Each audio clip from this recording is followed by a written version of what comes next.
yɛsesa Crystal Palace team no last minute wɔn de offer ewura mu ɛwɔ Inter Milan no wɔn ɛpɛ abrantani din ɛne Jan Bisek na so deɛ tie ɛne sɛ sika wɔn de kɔɛ no Inter Milan for a reject yɛ na yɛ 42 million euros ɛnu nti deɛ tie ɛne sɛ Magai ɛda so ɛyɛ captain ɛma Crystal Palace bobo kono yɛse boy de ne buafu papa ama sɛ waka kyerɛ mpanyinfoɔ ne sɛ so mu nim na wɔn de contract extension ɛba so on sign ɛnte saa Samuel bɛkɔ free a asɛm pa ɔbɛka kyerɛ no na ɔno kora po no wayɛ na adwen sɛ nka mpanyinfoɔ ɛma ne kwan ama na terminate ne contract ɔbɛterminate captaincy ne kora po no anwɛ yɛ ɔno abranta ne din ɛne Magai ɛbɛworɔ ma de amoa mo yɛse ne nyina ɛyɛ bufo abranta no aba bɛhyɛ ne mu a wotimu sɛ ɛnkyɛ kora po no wɔbɛ release statement ɛfa kwan a wɔn Crystal Palace for esi fa so etwiti no wɔbɛba bɛkyerɛkyerɛ nsɛm num ama nneɛma nso akɔ yie ɛde ama Crystal Palace supporters no ɛne wɔbɔ mu follow football because so ama mɛkyerɛkyerɛ mu a anhwɛ yɛ na manfo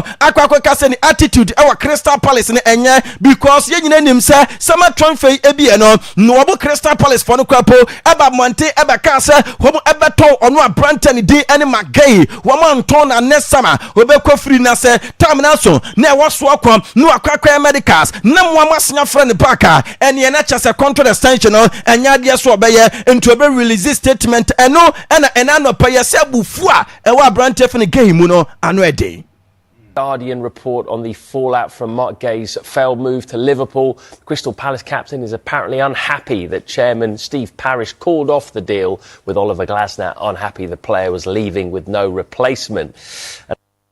Ano ayade efri abrantani din ene Magai wamo aswaya eba na Newcastle United players no and some of the technical team no astarte eka ensema na ye secret at the time na Alexander Isak eye player amwo a na no ada wo move efri amaswaye ekopie mu awo Liverpool wamo se san last season efri epu eba no amo Newcastle from a fight for Champions League football no abrantani na ni behavior the Bibia actually naninje say womu Newcastle for no ebe qualify for Champions League because so womu Newcastle for no qualifier ni move from Newcastle no ebe de enti yasi anyawa say every the month of April ebe say last season ye season no na Brighton underperforming ye nyina ebe kaya no womu early the top scorer start no na boy ni aka wo bi na so de atie dey say every April eba no ni work rate e confirm ni scoring rate e confirm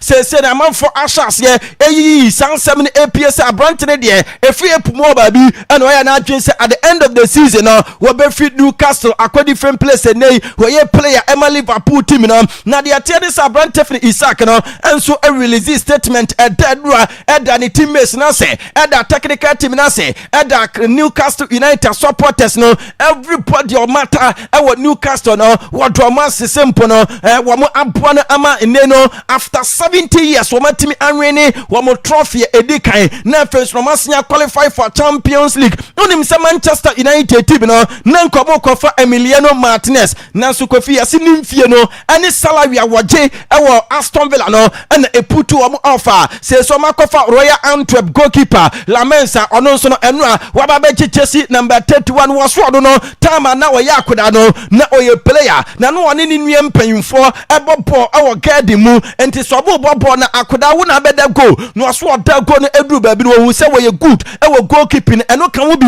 ene pushing na ene no waba be ye goalkeeper no ase emranta wo hwe oboso esua niema no aye abrante fene manuani ya goalkeeper ema Bayern Munich ana first Madrid goalkeeper free Belgium ne ti ene tibu kwatwa ene Romodosa wo hwe oboso esua niema bebre na ewo Manchester United wono ye nyina beka ya na no wo mo pobo kwefene Manchester United enwe ne 3-2 etia belly team no in that game and new boy Matthews Cunha and so aqua picking injury and now pay a Branton Abba Montaigne Abekasa was what an incredible environment. It is great to be here. I will be back too soon, always with joy and gratitude. Thank for all the messages. Nachasa ononom nania chasa wa join Manchester United bobo kono injury wa picking messages are supporters. Any players will be send the emano nani ajiwe partner wojidie sa enchakrano obesia returning from injury the amete and it's a Manchester United medical team they say after international break no no Matthews Cunha ebe available for selection na Manchester United wa mo former manager de di ene Eric Ten Hag no Kofi compensation ko awanya no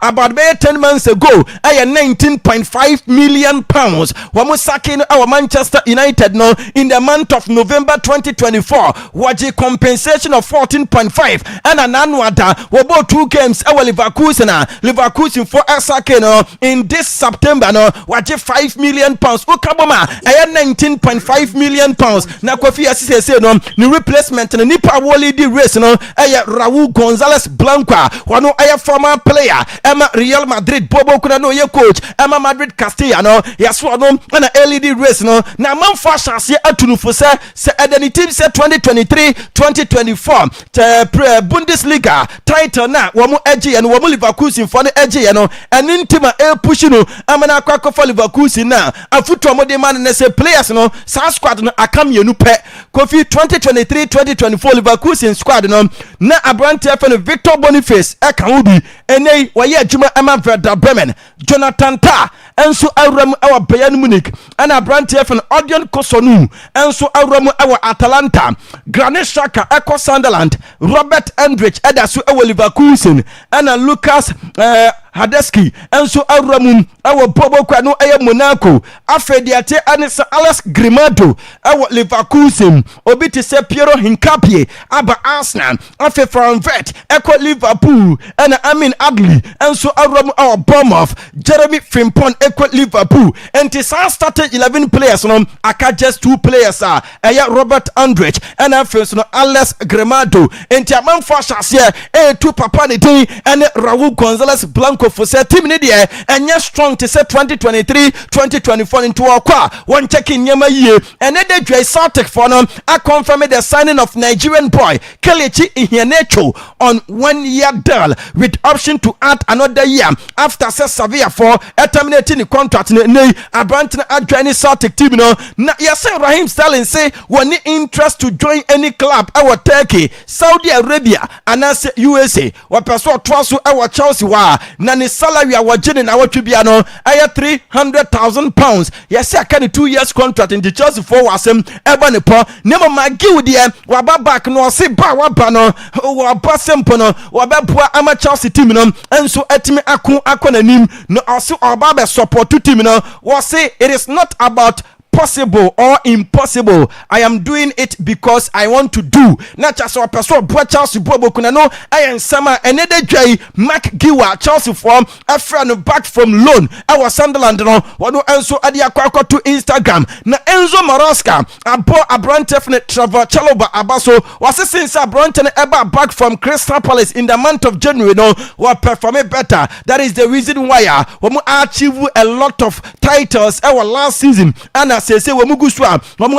trust was in the final against PSG our the Club World Cup ni nyine hu adwuma Chaloba ayeye enti aka wo bi na boy ni guswa why adwuma ama Chelsea no gidie sampa ne ebe bo ama Chelsea team no aya successful Chelsea ayo ma dwensen kwamo kwafa Femi Lopez now so on the deadline day no boy ni ama na ensema Femi Lopez aka nyina ene say I see myself completing my contract until 2029 at Barca. I don't want to leave. Abrante ne say one of the contract aka 4 years no anya de so ko ba bia wo to so a 4 years no no crap no one person we be free bobo kwa no aya Barcelona we we do to say last season no we win a lot of titles but Champions League ni there we ntimi anje na emo bitter taste we epese this season there we enya sweeter taste and we we mo say this season we ebeji Champions League no we see players no mindset and it's a Champions League no we ebeji na ombetimi aja e was some ye a lot of hard works and no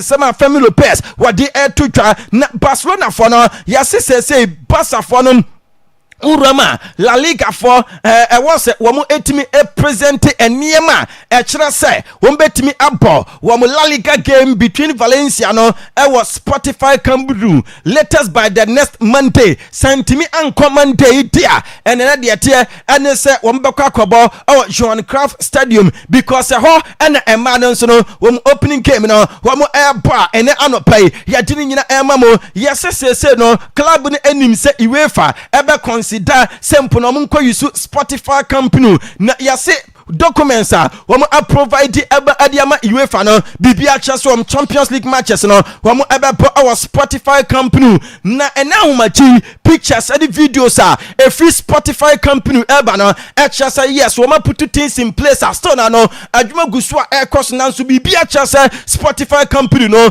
ɛbɛtumi ayɛ available for wɔn games edu ɔbɛnim oba Facebook no so aba say yes bibia deda na akwamu na wɔn pass former player ne di ɛne Samuel Mtiti Kofi Diamete ɛne sa branch FM Mtiti consider so about retire from football because you say when ni club bia uramu our Middle East one man yasi wanya office nanso boy no enya na adwen so obekɔ Middle East wo so far all can players wɔn ɛyɛ free agent ɛka Mtiti ho obi ɛte sɛ Hakim Ziyech ɛno amebonidi Christian Eriksen Abrante Di ɛne Takehiro Tomiyasu Dele Ali Alex Oxlade-Chamberlain Samson Patrick Bamford Abrante Di ɛnso ɛne Josh Brownhill ɛnso ɛka mu bi Nathan Redmond John Joe Shavy Fraser Foster Samson Josh Da Silva Abrante Di ɛne Craig Dawson Samson Ben Yada Samuel Mtiti ɛka mu bi Benjamin Mendy Levin Kozawa Ket Zuma Samson Tiemio Bakayoko Sergio Regalian Paco Akalsa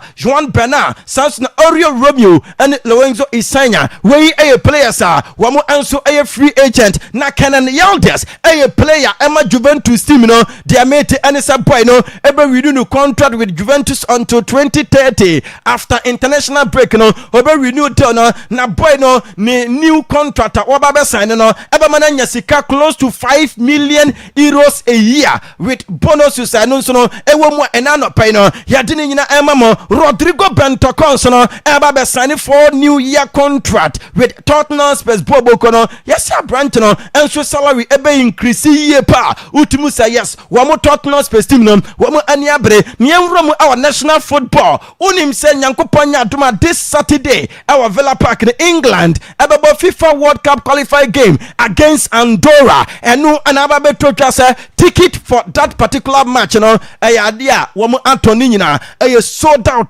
utimu say nyankopon nya adoma Saturday we no our Villa Park no ebe dinye pa na Luis de la Fuente enso Echese Lamine Yamal incredibly matured from an 18-year boy say empono wano so about such ball ema ne club and national team name was a brand no keep on growing na fence no or mature year pa na sadi we no a natural processor where we are say ne club and the Spanish national team no and so no or say as a footballer he is brilliant with natural talent and extraordinary talent. He knows perfectly well that if sacrifice and effort are it combined with that talent, he won't be able to grow. He does, and he works hard to improve every day. He knows, he is very intelligent.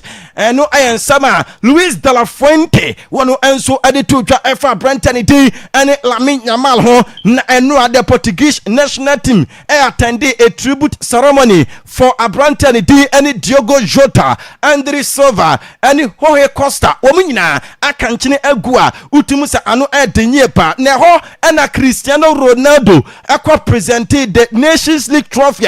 Womu eje de nano no womu wi eno so no womu unveil a bronze tribute to Abrante Fini Diogo Jota. I watch say womu home base one man over Facebook no so aba say yes womu aye chase bronze ade bia eno no eye tribute womu atro jersey number 21 no agu achire na fe womu ade Diogo Jota no so no atro achire kama pa na Ruben Neves and a deliver chase message some message no na a emotional message or say we me and the whole national team will do everything to keep Diego present with us. Thank you Jorge, Andre and Diego forever in our heart. And no I am Sama Abrante D and Ruben Neves Al Hilal player na waye juma Emma the Portuguese national team no wano enso added to Jana Coffee before sir womo eba kwakọ womo ekwakọ Roman our tribute ceremony na Arsenal na Diego Jota nimfonyina no Abrante from Ruben Neves and ne atwa no wabam no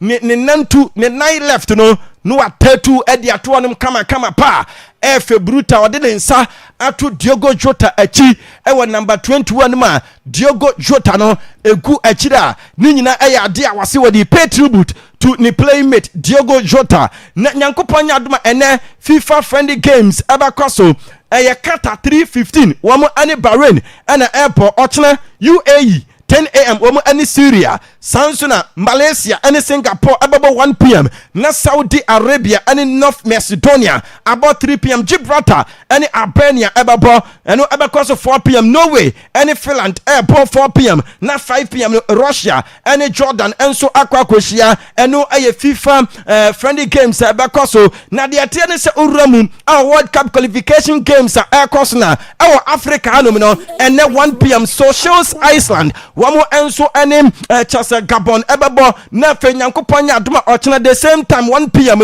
Chad and the Black Stars of Ghana Akwaaba Angola 4 p.m. Wamo and Libya ebebo Guinea Bissau wamo so 4 p.m. wamo and Sierra Leone na fe Ghana yen group no Central African Republic and Madagascar and so Akwaaba yeka no Mauritius wamo and Cape Verde ebebo 4 p.m. na fe Sao Tome and Principe wamo and Equatorial Guinea Akwaaba Algeria and Botswana about 4 p.m. na Cameroon and Eswatini and so about 7 p.m. they say Mali and Comoros about na Tunisia and Liberia and so Akwaaba Kofi Engina so na yemfa enano pai amanin 7 NC na fe eni abedwafo emfa de aka and trust na Ghana Safe Online say obi send the link ema ewo WhatsApp so a kan na hwani yie because ebi wo odoma one person omo edi chimwo na no me madam fo baako Koba Alonso ya hijack chese ne WhatsApp enenum utimu se ano edi nye pantum pese Koba Alonso ne WhatsApp na ene ya hijack no ebi ebeto a se unya bibi e WhatsApp so a you very careful code be eba u phone so a you very careful onam Facebook anaso onam Twitter onam TikTok na bibi ba u phone so anaso uhu message bi a susu pentem agitumu because ebinu won ma eye entro na anu menkote a yes ye friend say John Mahama was step down as Ghana president nam se hwe message we o send yaba men kwatia Stephen Apia sabi wa kan chinagu nam se hwe o be careful enti Kofi Ghana Safe Online say obi send bibi ba phone so no se boko du bi ma no ana se obi se wa send sikama wa ye very careful what you say na sasane ma ni bi eba phone so a o de frɛ 292 ana se send the message ema wo mo si we betimi aboa ama ye nyina ya build a digital Ghana ye pese ye build no na ye secured na ye stay safe na face ye stay smart and face no secured eno Ghana Safe Online you that se bona na tse ne kasa mo no nsem we de si Hussein eba na enchiremu no otimi ede awrema na oswatimi atipina channel so se ABA Herbal Center omo ekremu wase enewo yade de se wo san wa hwe a no agohu na de bibra na ma oduro na grokoma na face Tennessee wani so no yenyini nyina emfro ni so kama empam waye mrampam kone kopa bi say menstrual disorder na say hypertension bi say stroke bi ana sample prostate bi and ham wase min cancer so liver no ana se wanya how bi on wa na nyina ba ebama oduro na etimi afre so kuma so behu e kwada so dwena se me market na chope do ma hin kro ye benapia kubi coast no ya frefre no afre 0541 565199 ana 0502 812161 ofra yabejo so ne aboam na onso nyamapano wozatimi akabi ede free yakate omanyina ekrema ananope wote nkasa de agodiem semeno yede edan who say good morning Kofita go bibia boko kokuma fra kwatia ba iya kwatia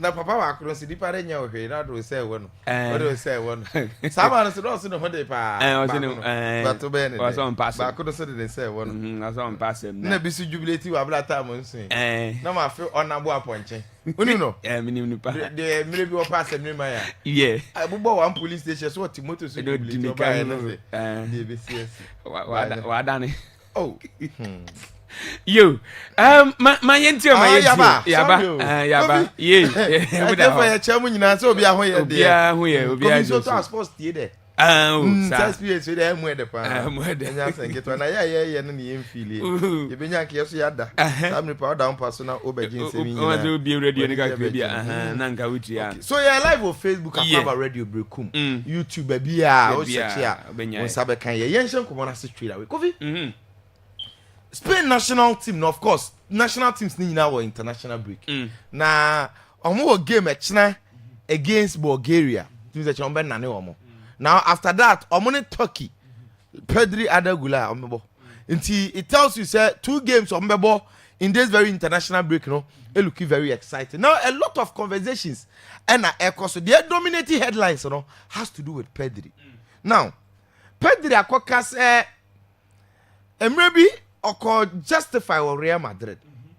Real Madrid for amfano. Almost omiti standard, Now, or say, in fact, he felt very frustrated and he was surprised. And this is the story, and I take you over the headlines and every single thing because the banter between Madrid and Barcelona. Yes. Barcelona fans jubilate. So mumanya Pedri. Now Madrid huno. Now Madrid fans and also defend you on my point. Now this is what happened. First of all, it is not the first time a Pedri can't say we. In 2022 he said it. In 2020 he repeated. So it is only because this time round Madrid looks like a team that is suffering in the hands of Barcelona in quote. Pedri let's say the protagonist in our midfield no.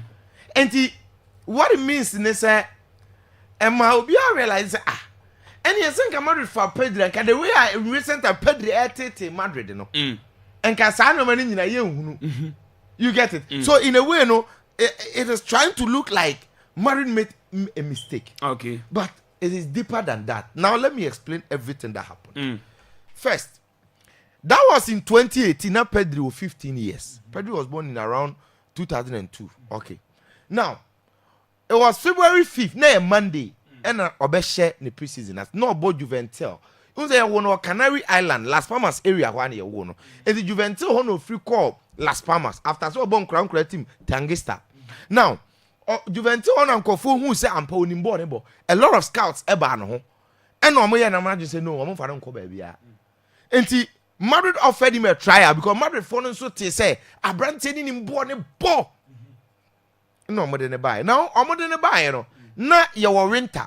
It was February. And the snow toy. The very day now, next year training, that was Monday, February 5th, 2018. Now, on man training. Now on Tuesday, in that chilly weather, snow net to tongue no. And now your imagine say, I saw him try the justify players, So Pedro couldn't deliver.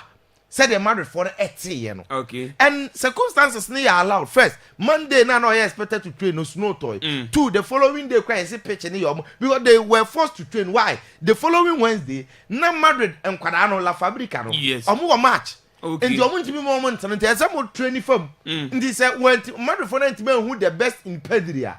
There could be a lot of factors in nature. Now, the following Wednesday, omo training here. Omo bo match and the Pedra movie. Na team nankasa. Then on Thursday they train again. After Thursday no na Madrid for pass a verdict say na nkra no mo ba ye ne de. Just omo call na next time omo aba. So it means that yes, ampa Pedri coy. Now to Pedri, I say he was really frustrated because oba no and then the refueling the energy. And man here na just say obeyire ne ho abobo no. Amankofon will say yes, he's that good talent. Now, in 2018 now, Oko Juventus hono. And now Las Palmas offered the opportunity. Now almost signed to the junior team. Now, the reason why you shouldn't blame Madrid that much, and they say at the time, Madrid who future no because Madrid were in the moment of excellence. In 2018. Now Madrid had 2017 Champions League. 2016. Now in that 2018 February, they were in the semi-finals thereabout. And he said, main team no more build the junior team no. If the main team is performing to this very level, so we are crying about junior team no crying. A bad so I'm accept to say in future I bet me read the main team. At the time that Madrid in the attack had BBC, Pedri Bebo midfield. In the midfield had Casemiro, who until recent time and as a subsequent years, you will be free one. No future, no wide. So be free up. Tony Cruz, Obia knew that at the time he was around 29, 30.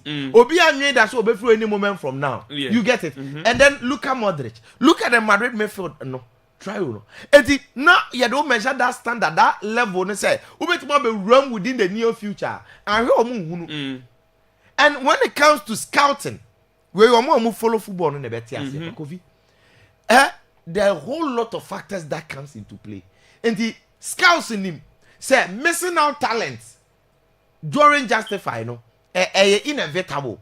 Player be but the talent in is so great, justify on fado. It happens a lot of times. Yeah. Player do okra let us catch us about justify or baby. Yes. Sana justify, sana scouting here. There are a lot of times our teams be nanka basa beja Chelsea beja Declan Rice. Nanka Mbappe ko justify ko man fano. Ko beja Jamal Musiala. No. Nah. Justify is like that. Until play grow and football and 1 year can change a lot. Pedri now say a refueling the energy. Now last Palmas offered him the opportunity. What I say? Yes, he couldn't fit for Madrid La Fabrica, but offered in for Las Palmas. Ebi ampa oba Madrid can't went mamo. What I say? And Pedri's style of play, no. So the Real Madrid are still a nye Jabi Alonso. Ancelotti's Madrid on for Pedri. And I knew. Yes. Good. So at the time it was Zidane. Zidane so Madrid it was completely different from the way of pen the midfielder. So sometimes profile comes into play. This current Madrid, the Pedri will fit well because that creativity, you know, and be and a Xabi Alonso person or the free other Gula Mubaro. So say yeah, Xabi Alonso are different. But certain coaches at the time, no, so no, Kofi, the kind of midfielders the profile no open are completely different. You get it? Yeah. At that midfield now almost in future na her cry. So far Pedri ko onya bi mo. Fede Valverde was playing as a winger. He was even coming from bench. What I say? Yeah. That should tell you at the time, not said the Madrid team net here. Now, the reason why I repeat I say Pedri can say in 2020 or repeat it in 2022. Only you need attention. Yeah. Only we need attention. Because the recent Clasico games, Barcelona cookie Madrid. Oh, okay. Now in 2022, near the Madrid had won the Champions League again. Into a man for Ukraine, they feel like they lost nothing. What I said, they went on to achieve. Into you won't generate, you won't make news. Barcelona, no from Las Palmas. Omoto no. Oman fana mabasa o. Omo man bo 1 year wa Las Palmas kan ho. Yes. Okay. And yes, no here development to a certain level. Again, Ora Barcelona team nim because Barcelona team circumstances na different. What I say? Where the development age, you know, don't judge him now. Say, oh, ni boli ya obo nye we na na obo. Yes. Zed obo is na na obo. No. At the time he was young. Now, Barcelona man stay a year more. At the time Abasa cast that was in 2020. Still about Madrid and Kobe. Madrid had a moment for the yes. Good. And then at the time, Barcelona generation, Mayfield no be free. And Barcelona were struggling financial issues. Then you might be crippled in. Into the same crown now, more form of the opportunity. And at the time, Barcelona man crown con of the best shit team. Madrid situation in a completely different. In 2022, now I can. Now, where Madrid team no, a Champions League no. Her performance now no more than I did. And he said, no, I can't say crana. Nobody will appreciate it. Now, last 2 years, season before last season, somebody share Barcelona home, away, home away from home. Last season, Barcelona and share Madrid home, away from home. It is the only reason why this is a news. Yes, I know, man, missing out talent. I see, baby, now if teams in catch your players or more opportunity, Messi uncle, Arsenal. Yes. No. Sometimes I know we know for the banter and the politics, but I think circumstances now more one fan. No, I mean it's deeper than you may think. What I say? That is it. No. Let me amount so Eddie because a lot of players in the Casa of Spanish national team. Now he spoke about the Ballon d'Or first. Let me say Ballon d'Or there. Player be happy. Player be obeying who is on pretend or boy. Every single player, and he believes. So at 18, now you're born for Ballon d'Or as one of the main candidates to win it. No? It's something that of value is so much. Of course, maybe I've always rooted for him because season under review, the Mele Bobo and Lamia man come and say, one more one say no, trophies no J, and they make a difference. Season under review, the Mele Mobo and say Rafinha, and even in the Lamia man and Rafinha comparison, I root for Lamine. And the make what they may expect is a Ballon d'Or on Kalami man put a I've always maintained that stance. Now, Lamina has no can it say, or say even or Kama others. Next one, no crying who know him so here. So it means that the Ballon d'Or conversation, Lamina man him say he needs it. Now, young friend on Twitch, and they will be determined by the voters. Again, he spoke about the ambitions. They say one, so beje Ballon d'Or no, any ambition. 2, winning the Champions League. Now, and no na the main thing. No. You see, Barcelona, our team no looking very promising. Now we will only appreciate this Barcelona team if they are able to win the Champions League. So for Marco saying 11 years without winning the Champions League. Now Barcelona was standard. Barca ye team ba kwa ye huniye pa in this modern era. In fact, 21st century na Barca ye Barca. Madrid num ji omudi tetete ade na Barcelona were nowhere to be fine. What I say? But from 92 eba no, and Barcelona chire yen say almost waba. Now that era, winning the Champions League, a part of Barcelona. And they will appreciate every generation. Say generation need grace with the Champions League. Imagine, say can name a meboa moment 2015 Champions League now. Come back as upon the name of Babe Barcelona team no man regardless. Rakitic is being mentioned consistently because the impact. It was 2015 Barcelona winning Champions League was just great. Winning the league, is just a normal achievement. Madrid ne Barcelona nyina. And I'm looking at the Barcelona generation, they say. So last season born no boy, come over it would have been easy for them. Now this is putting a lot of pressure on the boys. Because the entire OBA measure Barcelona last season this season. It's a Barca last season they were close to the Champions League. And if they don't take care, last season baby omo get it now this season omo nduru. On say make start here. Na man for the dimatem. So I didn't make us a Barcelona board this season and say last season. Now, unim say any person who didn't temper. Barca coach na. Unim say coincidentally, he's been consistent every single time. The same thing a coach na after every match they are Barca. He's never satisfied with one of the matches in training so far. And he said, I'm complaining about the way Barca plays. Hansi Flick, match day 1 he complained. Match day 2 he complained. Match day 3 he complained. Because so will be on Barca last season. Now show me from an analytical point, now unattach emotions, now so very honest. You will say the things that I said. And again, it is not about matches, not about team in America, but it's about the future. Because the one building team here, it will expose you at the crucial stage. Now, Barca will get to a level if they don't take care. It will come to a time up. Champions League pressure, no credit me, my Lucy. Sebehete said by force, you need to win it, you need to win it. Because I want to hear mistakes, no. Into do home cry now what you What I say? Yeah. Now the pressure is dawning on Madrid, Barcelona. Madrid G be 3 years about 2022 year. But Barcelona 11 years. It is Akwaaba Champions League now, and the pressure no was low. You get it? And every mistake is costly. Every season obe exist no. Kofi obe exist no. Champions League ni years now or DG be ne wide. Barca na politically am one club no. Ebe laughing stock for the sere already from 10 years 11 years mewa. So Barca the pressure becomes huge. Now I think that with Hansi Flick there is that hope so me aje. But it is becoming difficult if they don't change. Now for the national team there, I think currently they are the most informed national team we are saying. I used to root for Argentina. But it looks as if say the Argentina crop of generation, a move jo kakra, and then individual players ne form and so and but the Spanish national team it keeps growing and growing and growing. So more ambition, Lamin after Euros they say more Juma partners or Meko World Cup na koje. With that, I have that hope. No, Dani Carvajal added that. Say onon super say omoje Champions League, Madrid Champions League for the 7th, or Champions League or 7. No omoje World Cup or be retire. That is it for the national team. I think that the next World Cup Spain is favorite. Because one no more and Euros no. So form now the Nations League no. And they've shown said they just don't play, they dominate. Till I'm saying Bulgaria for now. What I say? Now where over the crop of generation, the talents in there, the noise in your national team call up, and also can a lot about Madrid and Lamine Yamal. When you talk of these young guys, young lads, the performance are Kofi or more than a dear. The Spanish national team, Kofi, they are very strong. And the winning something, said the Wadi Kaji Euros for the national team, Wadi Nations League, he may be able to win the World Cup. Say Mbappe history there, but Champions League, you get it. That is where they should be working towards with Barcelona now. Manchester United, Kofi, now no money Grimsby, about the EFL Cup. na 2-2 ma Greens before ni you on penalties and one sem there ye can bebre na asem bi esi wo man you ni nyina ne say Greensby top player be a friend Clark Odo if you Bradford City.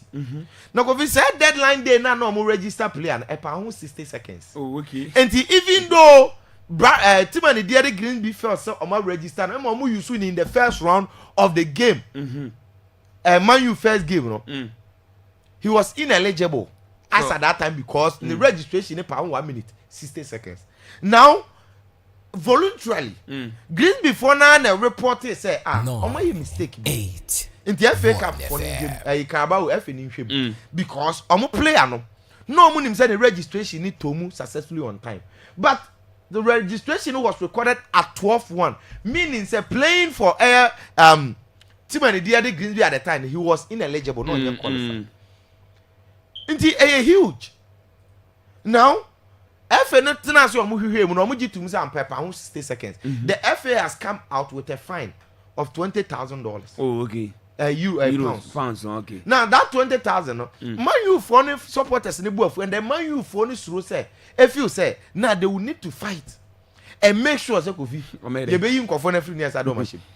Now it is in 2 ways. You might be say yes, see in the Carabao Cup EFL no couple of times. A BSCA. Kofi yeyi team na free muda ene BSC aya fine team no now FA no EFL no omode response never omo say where this team showed commitment and then it was not deliberate so you ineligible omo did be shame what I say and omo na sign ba abontin so omo show true commitment so it attracts only fine. Oh, okay. Now, Man United, for person, they come Manson, but politically, it doesn't favor them. Yes, United bet to control Manson, but look, Ebinum see a man of rematch in Christ Aquasham. What I say? No, me and this and I'm not just say, I said no credit, 2. So, who can someone call rematch? Politically, the NTM favor Man United. So, you know, Bass CA, not team for say you are. Next, I want over do crowd into politically, no, in favor Man U. Yes, sir, United are contemplating, say. I think EFL for na you cry free Greensby Town for no division 4 for no more Man U babo na Clark Odo na one team no who so Obam na born here 2-0 yeah Obam man na Man U beti 2-2 oh okay omo penalties no ono no ye tuntum mi na o say nkofo na penalty ne saka ho nka kunya hye ya nko mayi omo no ndi we na ngasa no to so Greensby for ne ka e o match ni but you know no omo anim say if they don't concentrate omo problem Kofi when you phone through abasini lemens because they feel say Emiliano Martinez not tried and tested now on any agent ni Kofi assemble akwa sense ni say agent ni say why you that fans ni slow hey o say why what's some te hag ba Kofi yeah omo see ye we agent no o te hag na o say te hag omo say ni because you that fans ni slow but Kotwa sikipa na yade Kotwa so yade unso ye Belgium ni no na sene na men so height in what or 23 years but or 6'4" okay ndi e chese ogwa yie o wase unana but after by the 6'6" on the olongon pa onim da ntia what I say now once Kotwa so yade in fact so yade it say Kotwa de Man U nya keeper but yen hade also osuama no eno ya okay anyway ene Kotwa no bi osuama no eno ya ne Kotwa de o me yade o be yade nti sene lamens o pompo monye ne sa osuama de be yade nkomo bi wo ho na who said transfer market no Kofi Liverpool were the star performers in terms of spendings in terms of signings any BBR nti amount for few say season 9 year bono Liverpool need excuse they have to win the Premier League but it is never true Arsenal amount for nim say Liverpool expended the most no Arsenal na year second now Liverpool spent 412 million pounds granted Arsenal spent 247 million pounds wow okay if any Liverpool spending no and a 400 that will be a win a bigger and ka one summer obi a wadi second and twice or 3 o spend 247 million pounds abra squad ni na yes on these boys from mommy players now and you know so your favorite what to Kepa Arrizabalaga Christian Mosquera Christian Nogard Martin Zubimendi Eberechi Eze now Zubimendi marquee signing Eze, my key signing. Madueke, key signing. Gyökeres, key signing. Now, Pierre Hincapié, solid defender, young age. On quite national team camp. Only I'm about Paraguay, I'm also about World Cup qualifiers. On a human team, Caicedo no. What to Pierre Hincapié? Now you've augmented your squad like this. And for a club at NTMG League since 2004, Liverpool just won the league recently. Yeah. So where is the pressure? Pressure being you. What was here? They won the league recently. Yes. So and it's not our that luxury to spend. What I say? Have time to build his team. But for Arsenal, if you are spending like this and spending 247, I don't buy that. I think the pressure is not on Liverpool, but on Arsenal to deliver. Okay. Meaning what man say? And I appreciate. Yes, we can mention all the players that Liverpool thought. Maybe can say mention. Since league na you. Liverpool na your favorites. Of course, they are living by it, and almost on 9 points, the only team in the Premier League with 100% record. Pep Guardiola. On one him say the team number form. And you'll be like catching on him. And he are building a for now. Ni team ni picky to the apex abra or winning the treble, which is the champions, the FA Cup and the league. What achieve video so achieve bia. And who's upon what achieve or person risking or challenging the Guardiola that we know, Kobe Jai team, remember? Yes. One year do about one year by Kobe Jai ko exa. No asaba back. It be a national team and a different club. Now last season, and now yes, so it was the reality, no. It was only last season the Man City team na emro. So this season only the oye or revolutionizing the team no. And it is not a season a Man City for him from Belgian league. People now won him. Yes. And to or revolutionize even the system, the ideology, a typical Pep Guardiola seasons na ni him no. Say they no bobo on Saturday this season. No. Was a from the way I know bono because once a football na so didn't you maybe come now we're changing the backroom staff.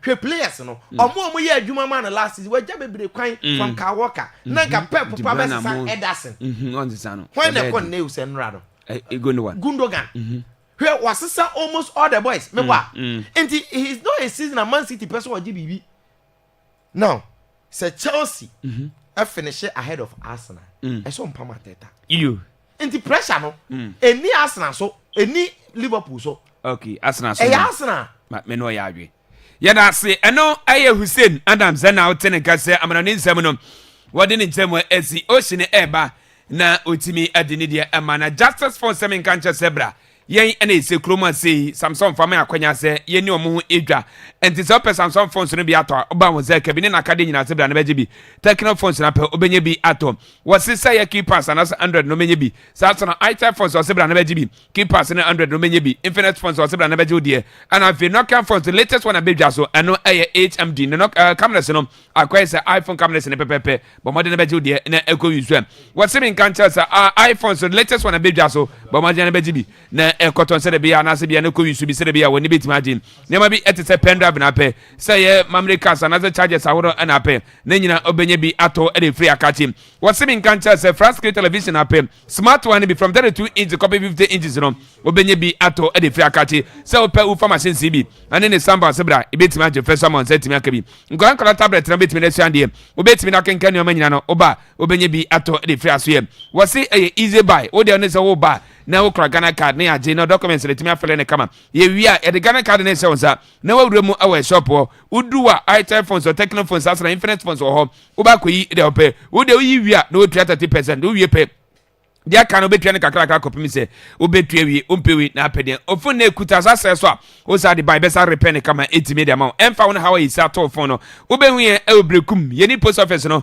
ene di ene hwe e obrekum drop contract akwan so e ya frefre no africa ni team no e 0248328350 and 0208220716 ofra ya bejo so na onso nyama pano onzatima kabi e de free yakache amanyina ekremu enanopi wotie nkase de agodiem semeno ya de ebro osin good morning Kofi Tago bibia boko fino ala fini obia ho ye ye nyame ase bibia e boko ye nyame ase bibia de di se onso ho ye nyankopadom ye de nyame ase yasen ahia na opa nso na ye bi ntona to jadi opa na oye yes do you want me mbisa na question ye pensu nti ogugu anu You do.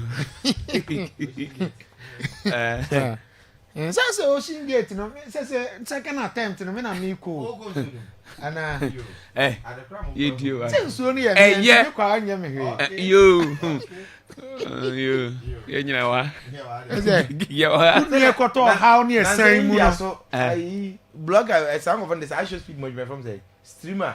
Also ko stream o gina so no so na so chene time no tun be si ne. You me no kwade no ko ocean de. Oh, on the camera na stream ne. O de ne baga na. Ti unu e ko be wu onu ntu no fo. Ko ben wu. Asa Akwaaba akwa. O huri fa ka so dako. Ya. Hey. Go better ni Say sir, o huri fa ka so. Na ese o huri no wa. Na ka ni nu asia. Akwaaba akwa si okoku no ho. Anso ya nyambo ochene bo no numa na meko ana obi ayi na ni di na de ache no asen aba anti me crab se me ko o de nyende sa agosa ile me me ja ye kuro ba se ne ko me me ka me nua ba ko de obi sa me say otie nti me ja ka yesa ka me ka ba ya de de aba de o se ayi bra no okodura no se onye ne ntem aba no o ni obi na twem na e da ba no se jai no o jai ba ai boy nti okuku no wafa aduro sata na aduro bi ba no mo de we fa na karash condemn by na sa aduro bo mo de kumura yeso no ma be ya ha se sa de kofi na ba ye fa aduro dimrika ko nsu kwan so ba bi e kwasa nsu wo fo na ai papa ba ko digi ka chesi no nti o mo wi so mo bokuru na mane so o man koche na o meba no wawu no na papa de ti no ti papa no ko no ogina nsu na no osu no se no nenta mo ba me di ga na osu na se de o ye nyina allo allo okay go papa na jano we jano kura no wan ko ti ade re won ko yere nan ga won nyina hwegu na numa next time yo ma ye Manchester United assigning new goalkeeper Seny Lamens of Belgium na eno video about bonten aye bisa no ni motivation reason ben ogina so a o decide so obebo Manchester United wa chire nsemu ane ade afan personally I feel that nanka Manchester United assign Dibu Martinez and Emiliano Martinez nanka me prefer assign no to Seny Lamens samumu even though Nimfie no were animu Martinez Nimfie no were animu and utie bona stories na that is the major reason why United decided to say Ombefa Lamens over Dibu Martinez eno a say kan ya o say osusu to bia na Nimfie na yes but you see Kofi me pese me prejudgmental because me nim there Seny Lamens edeba or your prospect enti dudu na enim no anti Ferdinand mpo na Fred Tibut Koto abisa na say we Belgium ni de ne unim abrante efe ne Seny Lamens na Koto aso or very good na ne star no be si to Premier League no de but o inexperience according to Ferdinand nkoma on Tibut Koto ediye nti we are hopeful say abrante ni betimi amiti Premier League standards no na why successful or Manchester United. Now, on the reason why United Esnobe Dibu Martinez signing no, and Kofi personally many are. Now, let me tell you a story. In 2005, Manchester United, after say no more say Tim Howard and wo free US, ni modern incident so any no. Man United under Alex Ferguson ayo imagine say ombekwa kope goalkeeper amana be solve goalkeeping crisis and goalkeeping problems no okay enti omututu omani ano ono ko Fulham in 2005 ekofa Edwin van der Sar £2 million now Kofi Edwin van der Sar eba Manchester United no wadi 35 years ne signing no raise a lot of controversies.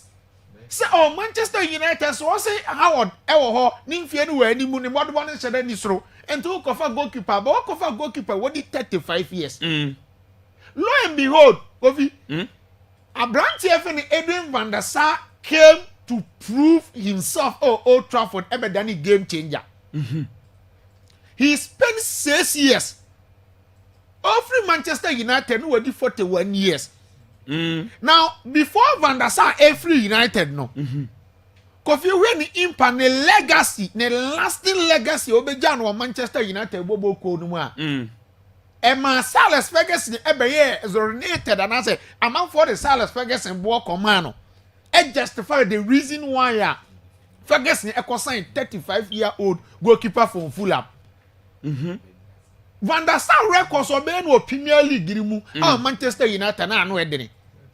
If you would say in the history of the Premier League, on record the longest minute Abraham won't consider goal. Van der Sar 1,113 minutes. Wow. Kofi in 14 consecutive Premier League games. Now Van der Sar consider goal. He won multiple Premier League trophies, including the Champions League in Paul Beji against Chelsea. John Terry, Ekobo ni the Ekofa Paul in Chenny. John Terry, oh. John Terry Kopaya Titoyi. Oh, Russia Liziniski. And at this moment, our team no any resource and part more rebuilding there. But the fact is that Kofi, you need experienced goalkeeper.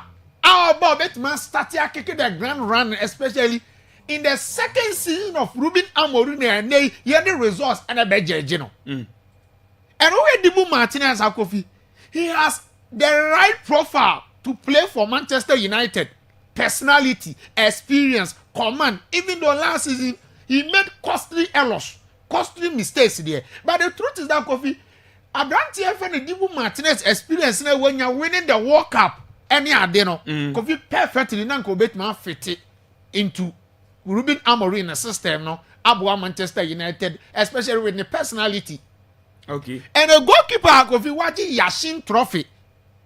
Yashin here, the only goalkeeper oje Ballon d'Or. And here the nidi anato sa award no so. Kofi waje twice. Waje best FIFA men's goalkeeper of the year twice. And here the caliber of goalkeeper nanka United for Akwaaba fanaba. And to me nimfie ni de nanka ensheda nya de bi ehu side mame. 33. Yes, but the fact is that so we consider sending laments over Dibu Martinez. Now nimsa Kofi why a proper scouting. After we must say baby developing bi aka wo. Onya me finish article Premier League no Kofi Obamu a answer about adapt no kra nya sanketo so oni mo mi say David here na koto amo. Bra mo abre. David here do baby ko e na ni surgery time ofili ai Atletico Madrid e baaye Ferguson ko fa na baaye Van der Sar ko ya de na baaye no. Oba in the first season he struggled papa. David your brain here on the crampo and about top 5 European leagues in Libya or Spain and na mu edeno as compared to Belgium no. And you see say obey goalkeeper the Manchester United Kofi aye the most demanding position. And then it's a bedroom so. Yes. Because of Omo club num as a goalkeeper. Omaba be that goal ni bia then here from the days of Peter Schmeichel. Eba Van der Sar, Eba David De Gea mo, Howard mo, Bates mo nyina World Cup winner, Omabeda United. Enti, so Bana also a goalkeeper for United Kofi, it is so ni, debi a una me so tu okita. You need to be ready because standards now players ni bi omo goalkeepers abe set out to United no. Ano ediye pa. Very very great standards. Enti ye the onso wa obetimi ade abe dey abe ofire. No, Kofi. Abrantia, if any Pedri, Aquacodi nkomo. Na Pedri nkoma Aquacodi no say Spain for prepare Akwaaba World Cup qualifiers no. Ana nkomo na Pedri ekodi no interview na se ye bisa Pedri say. Now no after my last game against Rayo Vallecano. Mo coach e fa na hansi Dieta Flake. Or then December 2 just say selfishness kills success. And after that game, because you can coach back on your happy or Spanish La Liga numpa e Hansi Flick. He is not happy at all about Barcelona for performance after 3 games. On your happy cry. Because I feel say even the first season one Barcelona boy, you know, right from the beginning of the Spanish La Liga no. A difference be bring in terms of performance or be compared this season. Now let's prove it with numbers and evidence. Now Kofi last season after day 3 now Barcelona for solid 9 points. No more away Aquasha Valencia 2-1. Amatna home as Athletic Bilbao 2-1. No more say atna home BM as a Real Vallecano for your money on board draw na nui 2-1. And now Barcelona for no solid 9 points. And pa Greece Barcelona for no omo venue no nyanya ready. And in be catch them mo ha say Barca for first 3 games no on be born away from home. Yeah. But I don't want to associate Barcelona poor performance now with the fact say omo first 3 games no away.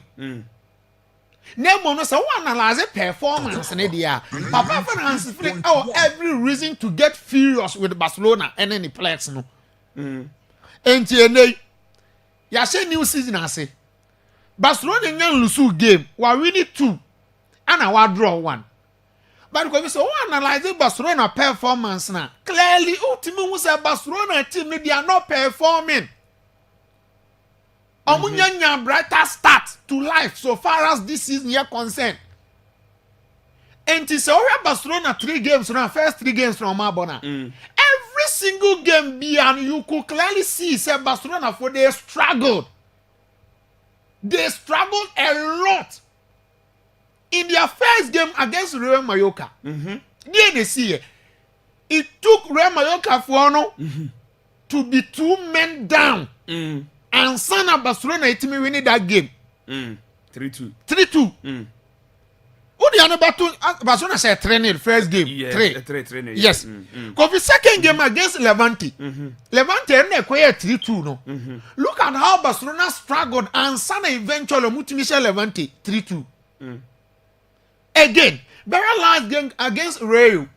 Because that game, the difference between Barcelona defeat and a draw no munya ayo goalkeeper fan Juan Garcia no. He made 6 crucial important saves. Crucial saves in order to make sure that he will still keep Barcelona falling in the game. And clearly, a trust Barcelona performance no and ya dia eso ani. And Hans Flick every reason to say that. Now you be Pedri.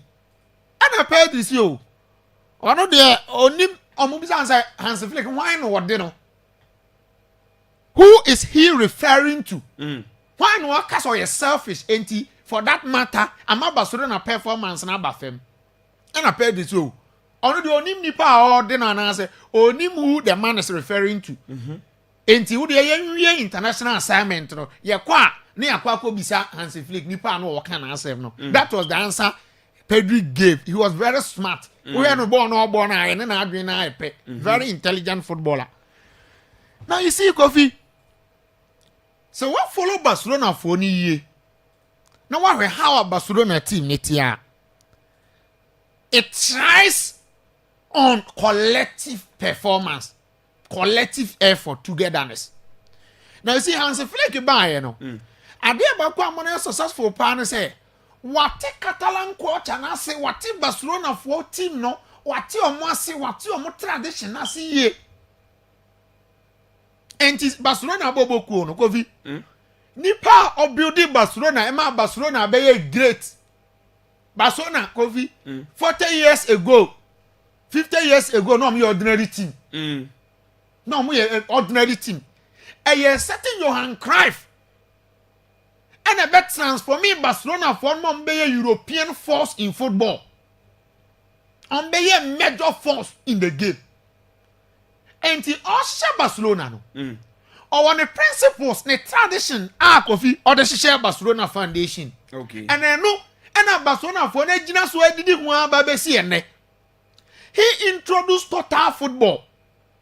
Now, Papa friend Johan Cruyff no. Ne master ne Renos Michels. And the Barcelona team ne it is born out of Netherlands. Oh, okay. Barca for flu machine Holland. Because Johan Cruyff no be introduced sa total football tiki taka no. Ono ne master ne Renos Michels no amunso Holland ho. Ajax ne Netherlands. And the total football no Kofi every Netherlands and a buyer and Johan Cruyff ebe surprise no. Oh, okay. Now every team be on a principle. And it's alright. Total football, the principle of total football and how Barcelona for the first one more running or team now. Papa, if we have crab introduced here now, Kofi or the 14 rules. Said the other time, the catcher say, or the 14 principles and a year Barcelona won't be great, you know. And near my idea, he power won't aid togetherness, unity, oneness, and now Barcelona for the bubble. And to baby sound say, Barcelona performance na enkoyi ahansi flick and you're happy about it, no. And you say no, cause selfishness kills success and ampa.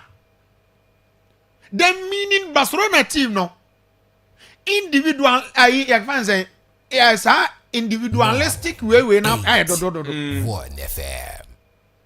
I say how are now we together from last season no Adiana change they have lost that touch. Yes. And Kofi adie bia ni wa moye ko amoya monye ba ko amoye betimi successful. And Hans Flick say dey nentem. And if that is the case, then we can assume, say, because of Barcelona players need be fighting for personal glory, a personal accolade, you know, and a mass IDNC. And for Barcelona team, no. Now, no, you be so Pedri will interview and say, Ballon d'Or, why on the list, Eddie, dear Rumby. Only Pedro, no. I say young farmer, Yama, now, you are young farmer, France, you know, Dembele. And also a third. Rafinha, Sunya, dear Nope. Yama, Yope. Pedri, Susunya, also a paddy. Until we did the Barcelona setup, no. The Faber 3 will be a Ballon d'Or, accolade, no pay. This is a Barcelona, what you say, Kofi. Lami Yama, so in a good position in Kakreb near the Alba Passy. Obe Bonadia. Sana Rafinha nso office ogina yi ono so be bona de on pass it sam ka obema de na simple no ono abe na do so be fight for the personal glory te ba sa so dia then e be affect team no collectively enti me sure say sa Ballon d'Or nkomo no ne sa de no eno na sa Hans Flick who say selfishness about Barcelona bobo ko no mu a sa de na amasa de na si. Oh, okay. And so in Barcelona for na Kofi ya mo wan say omuntumi manage situation but early days yet there be source after international break no be manage. If you say once upon a time Barcelona na the only team in football history Oma represented 3 players Oma for Ballon d'Or podium. Na so yante say ntiti mu bia wo hoda. Okay. Ya mekaza anka Iniesta nya Ballon d'Or no ba kwa nkeye. Na so no omu nyina support Messi. Ama Messi je Ballon d'Or no kwa 7 times o Barcelona. Ansa na kwaje last one no away. Man be 8. Ento omu nyina hu say we need to fight for one player. Ye nyina nya ba ko ne mo ama we enyere ne ho na e ba say na be mati no anya collective success. Nya ba so obi aso opede a ene a team no na Kofi ebe ha no. Tago finally on a branch friend Anthony. Because Anthony finally were free Manchester United. Na Richmond benya statement na to so a. Kofi Anthony esum sana no mbe chire wo ha se wo de kan ko di sa nkomo no Brazil. Was repeat sa de ni biem. Ndi so abe ha say what happened in Manchester? Only I know how difficult it was. I am sorry.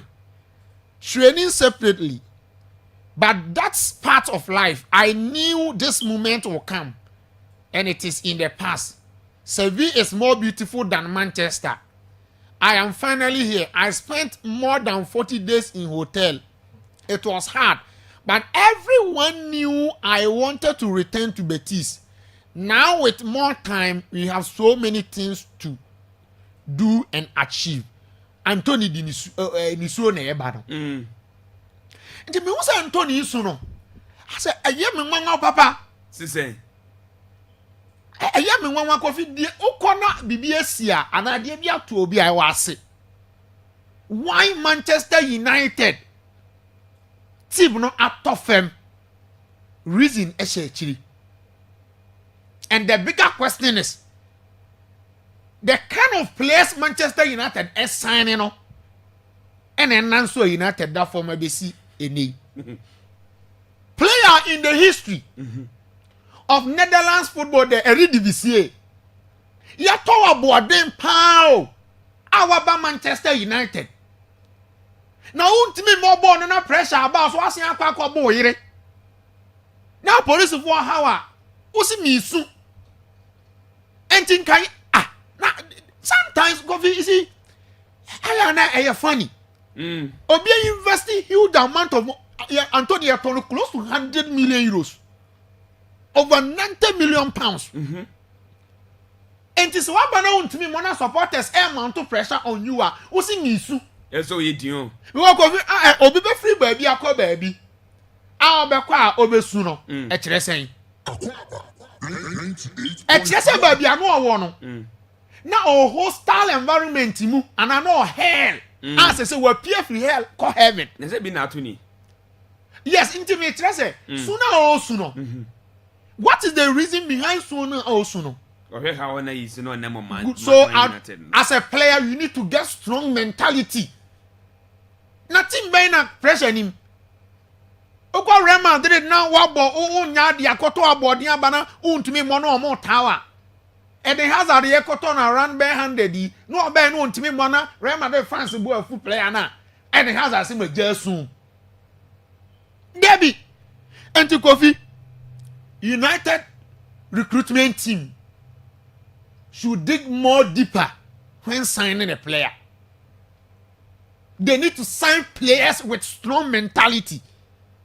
Players they will be able to resist any adversity, stand any challenge. And today, Kofi made the Real Madrid for you and home. So regardless of the fact how big a Real Madrid is here, any Kofi success or money, look at the kind of players they sign. Okay. And for me to say Ramos, when you didn't say Ramos, for me to say Pepe, when you didn't say Pepe, no. For Casemiro, also Casemiro United team mentality play different from any other player. When Marcelo, and then when Danny Cavaha, aside bono muni bono, original park, no so ye serious, okra strong mentality. Enti Madrid don't know bobo cut 2 minutes cross your best no because of flares no more intino, a more strong mentality, or more than 2-0 crana. They still believe say they have a chance. And to say United focus on a place or more Madrid for no be no munsunya omo. Prefer very ready. Or bobo because of Madrid team. Yes, I say so anti camper. Yes. Her first Alex Ferguson time. Ebiana make us a Van der Sar on 2 million pounds. Her success or the United Baye. Ferguson time her Vidic, Evra, Ferdinand, Paul Scholes mo. Bono mo runni mutu say. We mu ye players. Now we are koto sika we aba na wo Anthony say Manchester United ye wo de. Now that's one person. David me trust Kofi. United ya wo de. We bia wa aduma na akofo obi aba na untimi nya aduma no untimi justify why ye do ba ye. Na ti ayi aduma wura no obi sa question a wo si magya sum. Ntina trust aduma no kura no you don't have the right competence to do the job. You, Mate, yada say, pa say wa fan the person na so ni abre den sa no. Eno aye the tactical man ocean. And out in Kasama no need seven odi ni chemo esi. Yeba na yeti esi fie. Na fi seven no itimi eda twaso channel som. Say Arash moto was me nkancha sebra na beto moto ibi na ko wisu wasi a bit is TVS moto ibi range one obenye bi saso and say ZT125 obenye bi e hom wasi me nkancha say mapuka rocks bi ninya obenye bi rock Z125 no ninya obenye bi ana fe so praga na pe ninya odown e kopie mum Arash moto so say betimi akabim wasi peppers so na pe bia no original one bi bra na beji bi never ko wie praga na fe so moto ne sede bia hon de betima bam na say mono kama etimi de mom ne bon F for papa esa quality de bomade na beje odie na o simi nkan chese e wakra kuma si na fitakrade frey sesie I was 0557 775893 0557 775893 o freya e beje se remedy dental clinic o simi nkan chese bra how be a wonum bia na ebehwe na sa how na wonum yetime yi sa how nyina e de fro onum wo sene na ate yaw anasa kaka bia ba o sembra na ma odro entime fro so wo sene ne entu ne emfa fu friends wo ba ebetime ato esesi ni kama etime e de ma sa wo te yaw bi e wo sene wo ba sa yaw na ebetime yi sa yaw nyina no etime e de free wanum wo sene nkan cha se obamu e wo brekum ye ben main station no ye ne wan fie rura bank ana wadan kru wo sene nkan cha se working no Monday to Saturday so no so na pa no twene start no num ni fa na e de aba na wie ye e ya friend wa frame 0531279503 0531279503 fresesie na yanyo na no ana Scat Pharmacy Limited 7 kanche ze Brekum branch no 24 hour service no ya start IC ye obetimi ewura ho anytime bia ene de bia na also abeto yenu no bi na ode akwasa ho yade ana feel so 7 kanche ze say ye BP no ana ese wo bi opese obe monitor oba ye betimi ahwe ade amount na ya hwese normal ana senye normal enye normal ibaka da chew ayo okay so a ye beba ho zampa bibia ye okay enya de se de pressure bia na se bia ede o how bia na ebro bomade na pe cha kwan na phrase siem I was 0241 167480 and 0543 523841 ofra ya beto so na ya boa na also ya no wetimi edidwam eno ana snap ya ba service alone wasimi nkancha sebra efa sikasam de sa odo ho boya ebeboa se dwabi na wudi a ebeboa ma odwa na timi anyini wasimi nkancha so niam ahodopi ene ye ewa ya kachi om ebi etise Western Union ye bi ewo ho ana face say loan product bi etise group loan ana pem say salary loans no aye controller loans na pay bia obenye bi micro school loans no no aye for private schools no obenye bi e de free asem ana face say SME loans na pay say susu price loan say overdraft and asset education loans say church loan say full loan and for micro enterprise loan na nyina ba obenye bi awo sinapa bia sinapa about service loan na wasimi nkancha say o say oni ye edija enya de se ye di hwemoda ye woni fa ne to yaso na ye mo na sika no so na sentimi nkabi na obenhu ye Brekum nyansa ka freso pe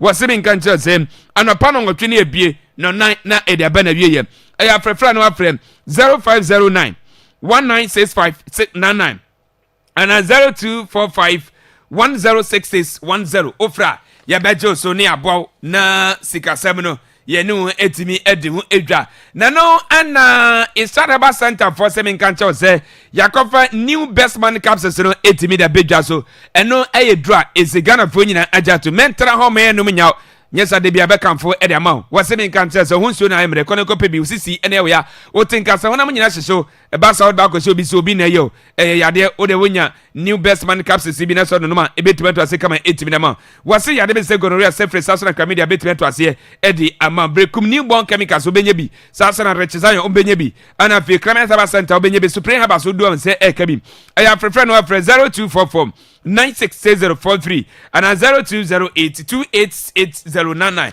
fresesie na yanyo so na no ana Gosway aluminium saso na glassworks 7 kanche sebra glasses wo djuma na eye yensare nyume efe yenumbo so da fam wasemi kanche say sliding windows bi say tinted glass and say windows out say swim door and say puppet bi na pebi edekosi wasore demo wasemi kanche say office bi na wo onya doors out saso na windows out no bomode ne be hu ebetima twa ne kama etimi demo ana face wo salon bi ho ye made the creator with tinted glasses no obehu ya ebetimi ane kama edemam wose ye nyama ne papa ne bo efo pop cement ne fiber na akofa bi ediaba enti wo hia bia wo de ne sampo betimi aprese order se de be nyama no se betimi aka bi wose sano so se working hours no Monday to Saturday na obehu ya Brekum patapo kwanso bosuo mo opem obedu ono na na abo ache wane ni team no wa meje first no mabo ama nyama no se betimi aka bi frefre no afrem 0543 085487 and 0245 0205 rather 0205 888207 ofra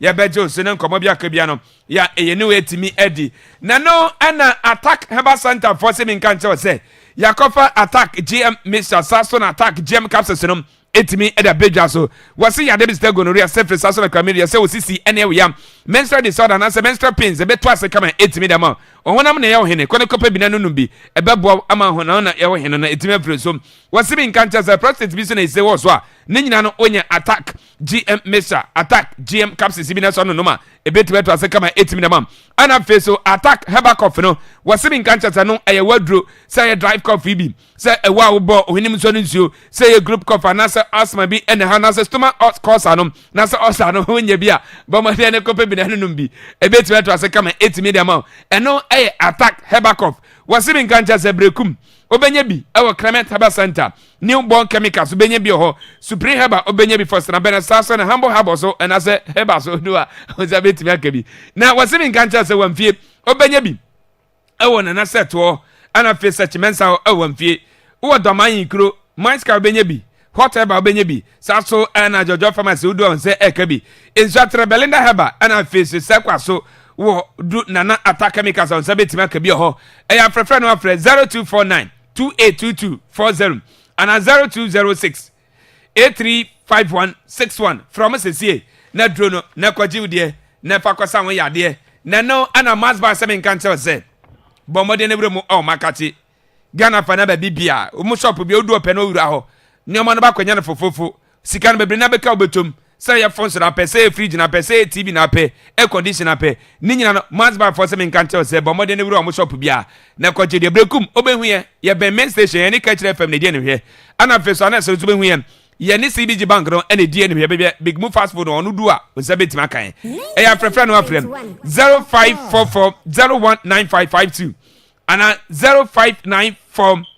0594091122 freye na yenyo so mat 700 capsules ano eye dra modern way heba clinic o mede bedwa so wasemi nkancha so ni pedua no moja na ntimi nya dwuma ya wo de kono kopa bi na nunum bi ebetimi abo ama ni pedua na ni moja na etimi aye dwuma kama etimi da ma say you have hypertension bi na ha na sa akoma ya de bi na wo so ebetimi abo was it stroke bi na was betimi to ase kama etimi da ma ana fe so besa abuso sexual health na ma se na be ya wo so be gina na so yi na wo do fe so etimi ajo atum wasi woni so na hu na de kono kopa bi na nunum bi ebeboam ana fe so wo yare so na pese ho to ntema bomode na kopa bi onu no ma ebebo ama ho de na etimi abaye wo de kama wasi oyefri na kakraka strade ya muma kutu sebam wo de bomode na kopa bi na nunum bi ebetimi to ase kama etimi da ma blekum Clement Haba Center obenye bi sa so na cap heba so e wosunya no benye bi e hom phrase sie e was 0543301257 0543301257 ofra ye be jo so we ene nyuma kwaka enene omukura mu a wote nka se ye de amana afisem no e de to so na messages number ye nyi bi influence Kofi tell Osin to calm down. Why? Barcelona fans was say we are okay with our performance. Was it who is more selfish than Mbappe and Vinicius? Just 3 games in about 36 games, and they haven't lost any game. So, what is your problem?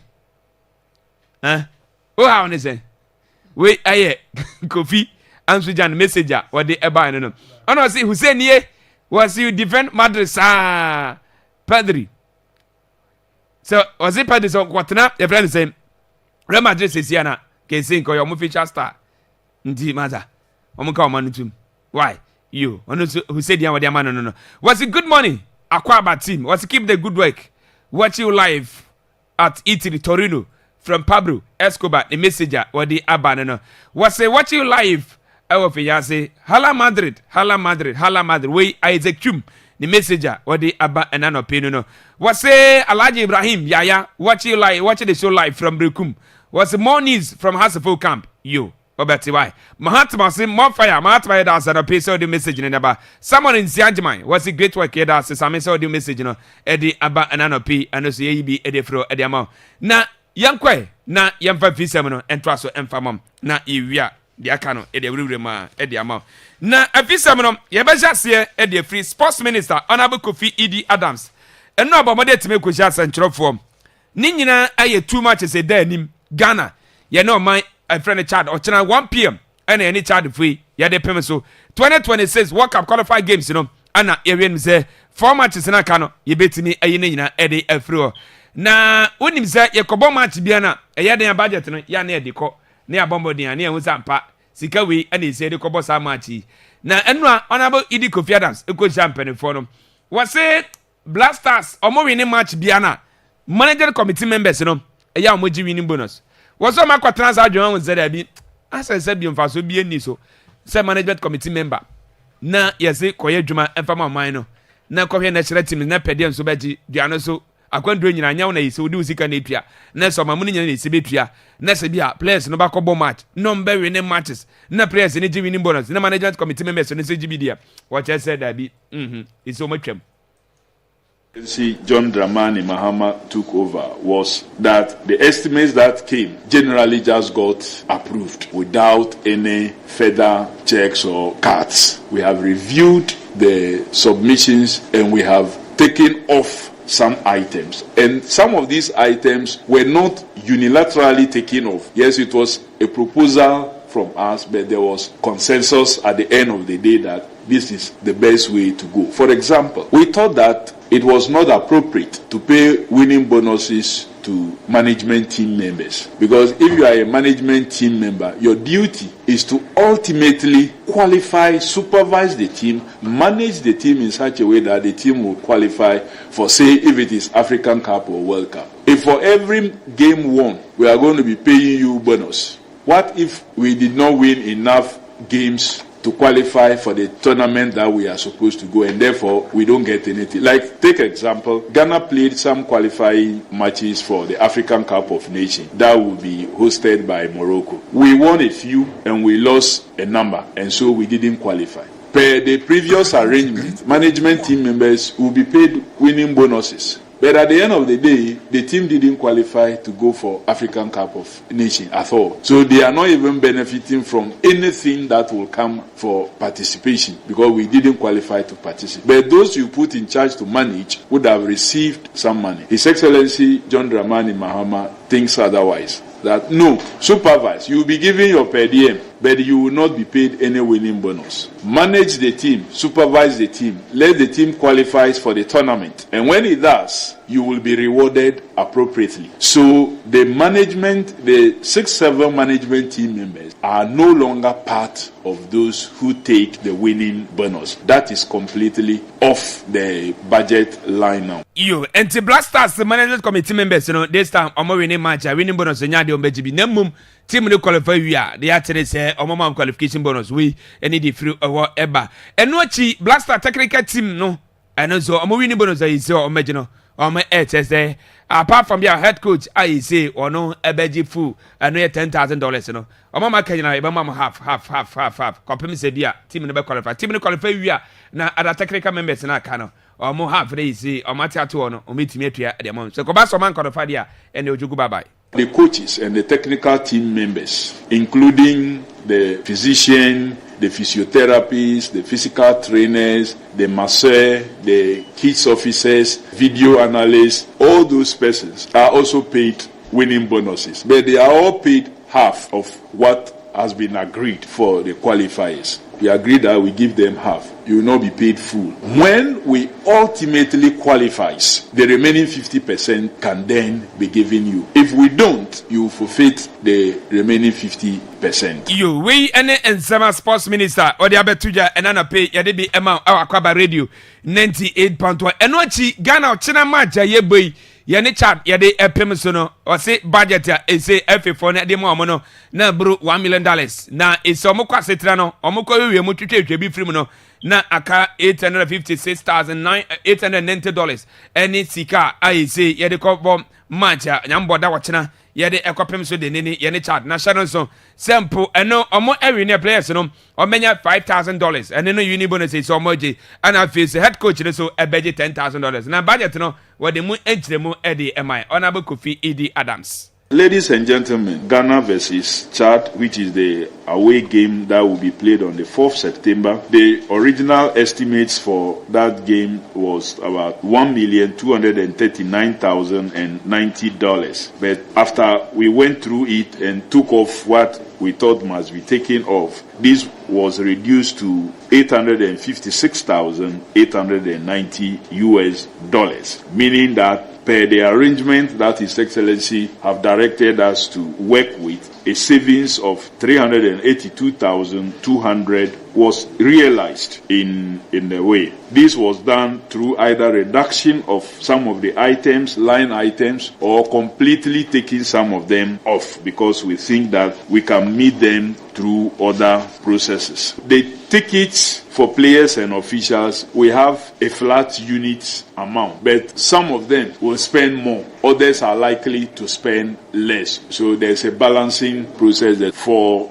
the 28 persons who we normally would move, players and officials. Per the contract, we are responsible for the air tickets of the coaches also. So the coaches that we have who are not resident here and we have to move them, we also get tickets for them. And the unit amount there is 6,000. $6,000 US. Accommodation for single rooms is $200, and also for a number of them. Usually for our players, we pay them daily meals for $80 for the entire day for the number of meals that they will have. Accommodation in Chad is $250.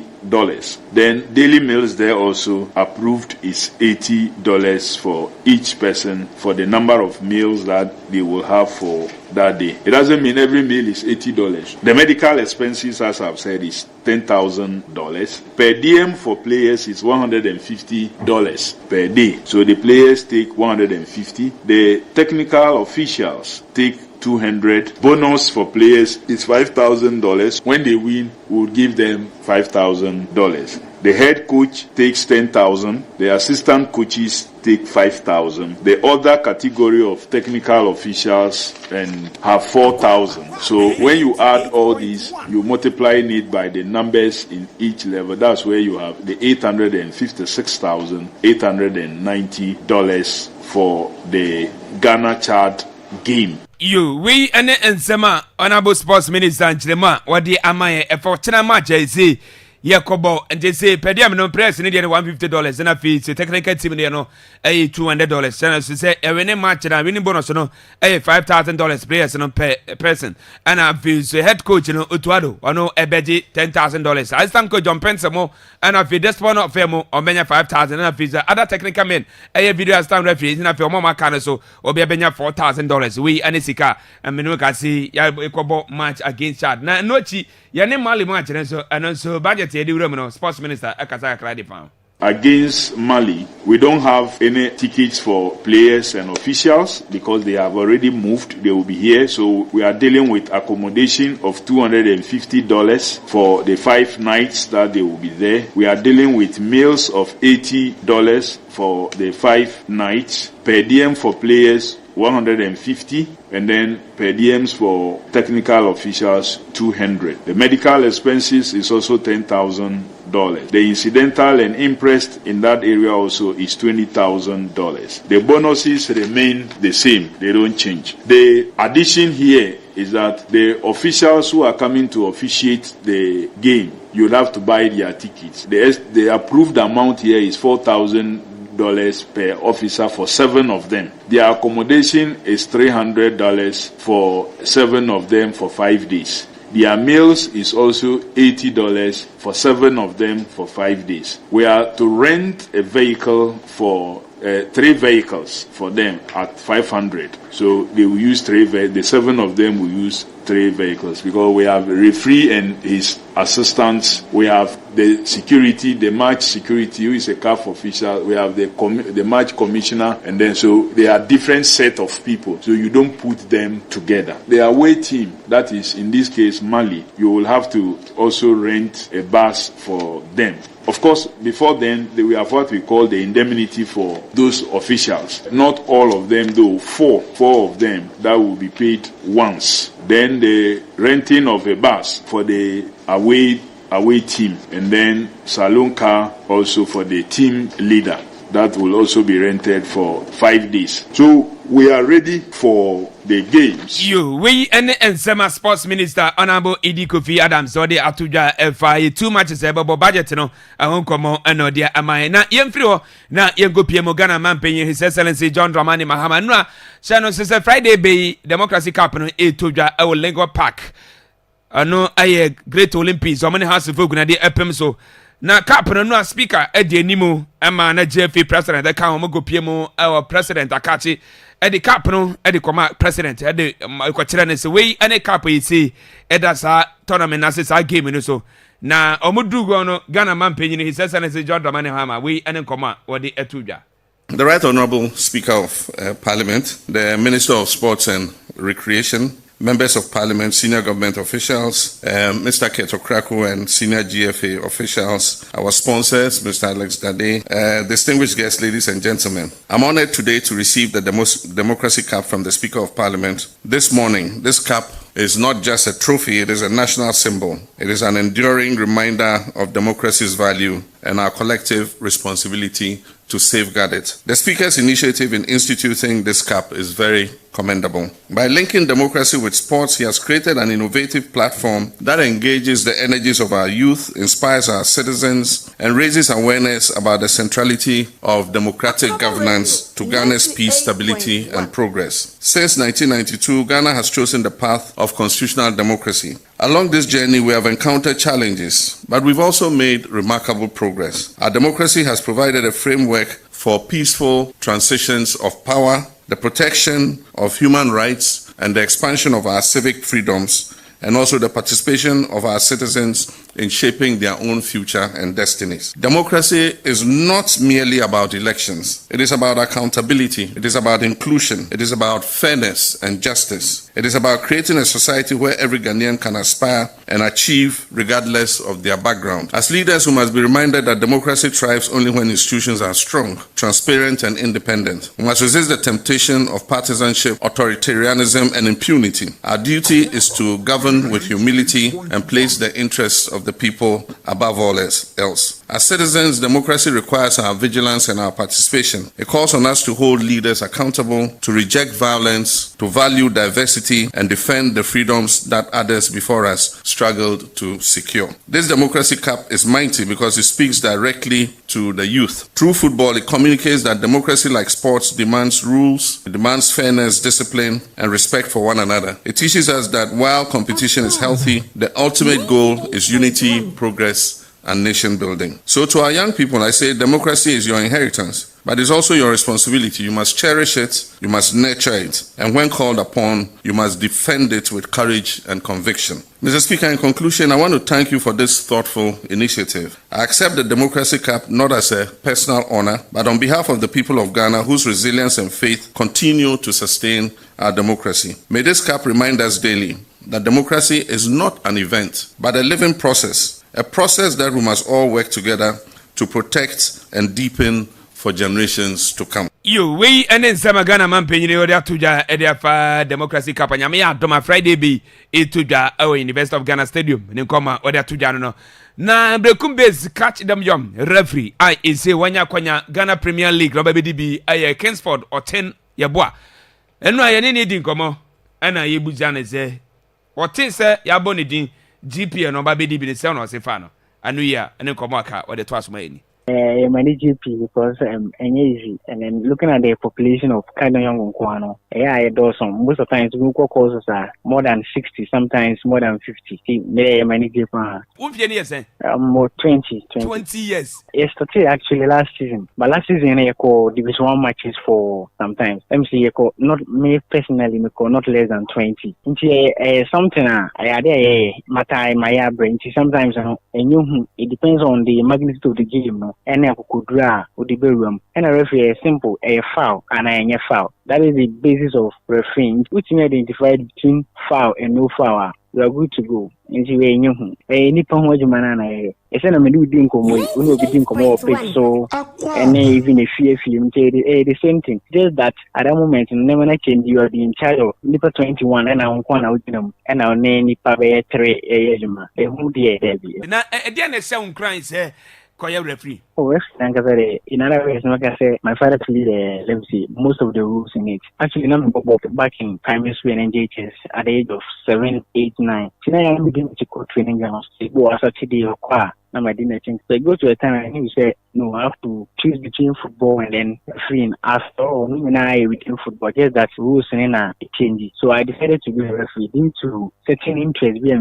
Before we say there are certain things I find it easy. I will referee more than footballing. And there are referees mostly about loss of the game and then regulations of the tournament. Additional thing. Mostly, we referee no more. And one thing about refereeing is more adventures, which meet to point out the so we compare both sides. And football, if you have say we are better, put the baby back or na so obi am be we say obi am be for one food to one kwa na one year like so oh but referee at least when they will come division 2 film Charlie but the team no boy division 2 match to kwa who say o sa be kum na see na the team is and then I would say my father is the biggest so on the mama akwanya no on the mama feel say oh I can be a referee promotion by say is oma promoter is Babedi Premier League no be say na oma me no papa oh money here in other words no ka so omu fan say a kind of normal by any normal sir go from division 1 to Premier years some people spend 10 years in division 1 and now you within a year na you promote to money part to be honest and the referee na dia na say what dey see when so say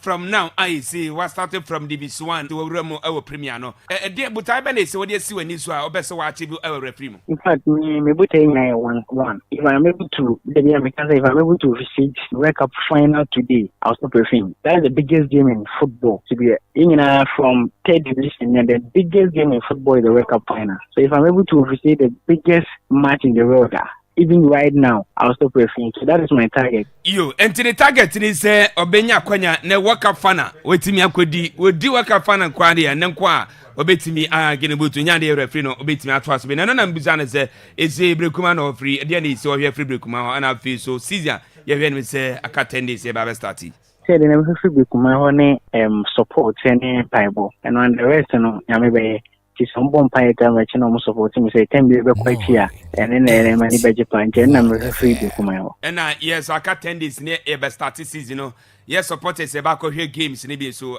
dear football ne so de man say be ya yam pam ran kwa che nsem ka se bia referee na ahead of season nyame ya doma September 12 e be start Ghana hasi oh professor the one say o manya because sometimes no decision do obi ahun say wrong but after the game look where when the Ghana had Nivea after the game even when you play I say oh the decision was right but because of say if your home team here win and I say home team here draw be then team tempers were high and as certain decisions do so a mistake sometimes mistake will found even their players when you the football say no referees to me a mistake so they are obvious one. I'm not talking about the obvious one, I'm talking about mistakes and other errors are missing in American supporters and then they say I only have to tell referee because I say nipa any juma also the manner okay we any day free referee Kingsford or 10 yearboa na ka che say e ban seven doors em fancy na kwa bedwafo na amon chama kwame yentio Kofi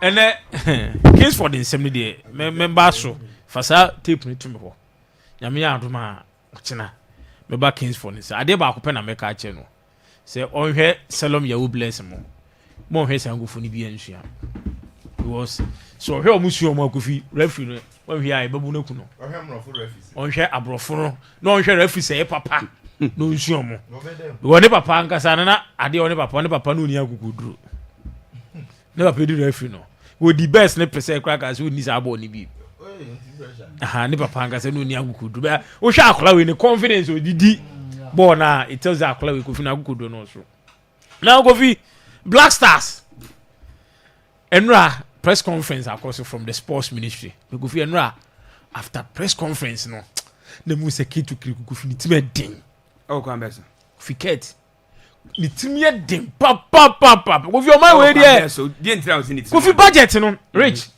me dey ibia send dey green any black no come the man that Kofi breakdown Kofi dey hwe breakdown black one ye dey ket emo de koye no and approved budget no green one send this is bibia green nti in budgetary terms, we export for Canada. But in budgetary terms, the article green BHS is successful. So it's successful. And the museum BBI green and green. No, because BBI green more. I want to ask what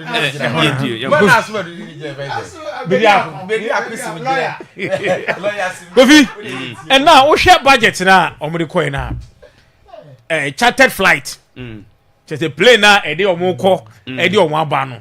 $300,000 enu ministry no approve Kofi ye ba ya hwe budget na dodo na de per diem say omo de 200 ne koye ministry no approve 200 no and accommodation omo de 250 enu ministry no approve ye Kofi sa budget na omo de call $60,000 incidental expenses we say incidental expenses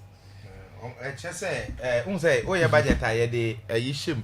Oh, many bona budget ya e tire de. Mo tire. Me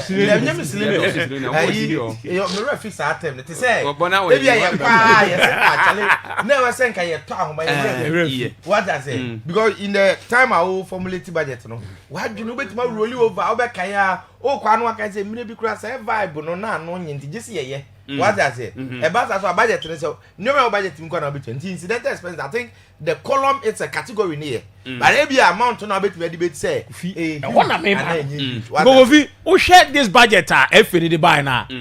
Almost 90% of their black stars being an air captured. In this budget, or shall say why even medical, physio for everything air captured, our budget to him. The Kofu Kofa and $60,000 at the Bakofi. Dear Namure be fear to the sense, hey, as you could $60,000, what is our budget, neighbor? We are done a passport. Say, dear, you be fear to the sense $60,000 and no share budget, or have game more tournament. I dear here power tournament in that air captured, Aduane e wo chada on bedi nyina je say kofi bonuses for players bonuses for head coach bonuses for assistant coaches bonuses for team officials kofi bonuses assistant coaches no na nkomo so mo demand $10,000 head coach is $20,000 now kofi enu $60,000 minister te said about 20,000 40,000 show yemfa enu 20 enu ye 40 kofi now osan ba be see bonuses for players $10,000 enu ya enu 5 what is so $5,000? What is $5,000? I didn't. Eddie free so. Bonuses for head coach $20,000. Kofi, what for the nyadi we money $20,000? That's not okay. Eh, me must na making. Okay. Kofi, me must na making. $20,000 for Tuado as winning bonus. Our my way mu. Kofi, say your coach ni yadi ya bro so na ye money $30,000. Ayi mu bi nken haye. But if you say Black Stars are here, when say you place and you win match, you win the handwork of coach to do the year. You money $20,000. If you more rem, okay. And no minister say you entice $20,000. No, you entice about 10,000. We say for pen calculate, mommy. You entice 40,000 back, 5,000 back, and $10,000 back with free so. If you know about bonuses for assistant coaches, on painting a budget $10,000. Or anything. Assistant coach. Kofi say Black Star now quote to the extent that jump into budget $10,000 as winning bonuses. Player no Ujina China or no Ujina board more abundant 10 minutes no edge $5,000.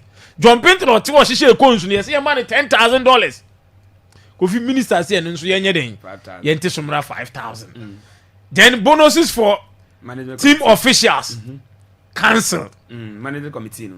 Kofi you cancel and Kofi oba bonuses for team doctors physio video analysts physiotherapy ni nyina Kofi and so I'm call 10,000 Kofi your taste no one for 5,000 or the about 4,000 then the bonuses for kid officers it's a media di hana Asante Chum Kofi ke command Asante Chum $8,000 Kofi dey you want this home again $8,000 welfare, Mazua media, dietitian, kids. There's a phone France nipa na. Omu wie ntare na Kofi $8,000. Kofi mi catch adwuma we president Kuramba. Yenko one game mra na $8,000. Pedi no so omu so bagibi. Ombaji pedi am ni nyina bi o. Na ansana wo wie wasen abaji $8,000 for so okobi in and out one match $8,000 yeah kukura mu say omon komo de no fa calculate mame $8,000 no e say actually say about 4,000 no me da bi pese me hu amount na nkom baji $8,000 for obi ono ne media welfare media any case officer omuni nyina agi $8,000 that was the proposal yeah everyone dey go Kate Okreku ne administration dey come aban no Abanity as ya chem too. I'm on $4,000. Kofi check onya say. I mean check here. I mean so check here ba. Kofi onya $4,000 in the mom. Kofi no share budget na de coin na almost the hu hie bia me dey say minister atiso. Me Kofi si o ka secret Okreku eduru ba bia. Black Stars na eba bi e business na Kofi nipa bi nti ase 95,584 Ghana cedis. 95,950 million. $8,000. No? $8,000. Almost $1 billion for almost $1 billion. The World Cup qualifiers. No, be calling you Kofi. If you are teacher for 2,000 pension pay, what teacher for 1,000 pension pay? They are trying account 10 billion. 10 billion. 10 billion. Because teacher, you maybe have 400 million, 400 million. And I make sure say, this is who say who here? 4,000 and Kofi and yet the ministers say Kofi. The same come cry rich for bass and the end to so. Kofi, I want to move a cat. Kofi, Kate to Kriku, it's me again. Yes. Kofi K to Kreku Timia Ding. Shabas and the Kofi sports minister Bass and he saying 58,000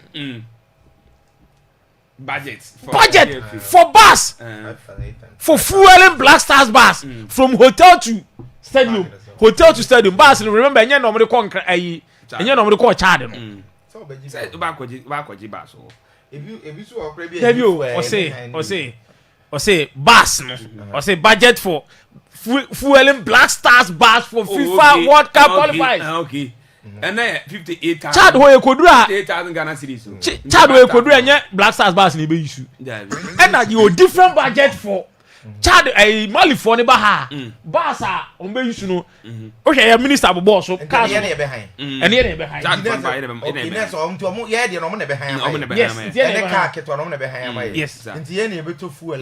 No. There be someone behind there why we am. Wa mo be fa sa kan nyina. Omo be fa sa kan no. Nti we ni ye Black Stars bus na. E di omo ko training for 10 days at 5 days no. Kofi 58,000 Ghana cedi. Fuel nkwa na Kofi se bus ni 580 million. Can he call Nigeria 3 times? Kofi se bus ni fi Ghana. Call Nigeria 3 times. Bus no me ti opeso je se bus no me to fuel 300 million. Yo, mate. Kofi, ye woni ma bi o ha and Keto Kreku share budget on the Kofi. Unje wa untia for me bus 58,000 for Black Stars bus. Kofi lastly for pijama man so. Management dey na atwam Kofi obi a ho nkyere no. Management omo qualify menya qualification. Kofi management members ni obi anu ha no nkyere no. Randy Abi ono aban no odidim dada. Ya ma Koko board CEO nti Kofi oni di ho.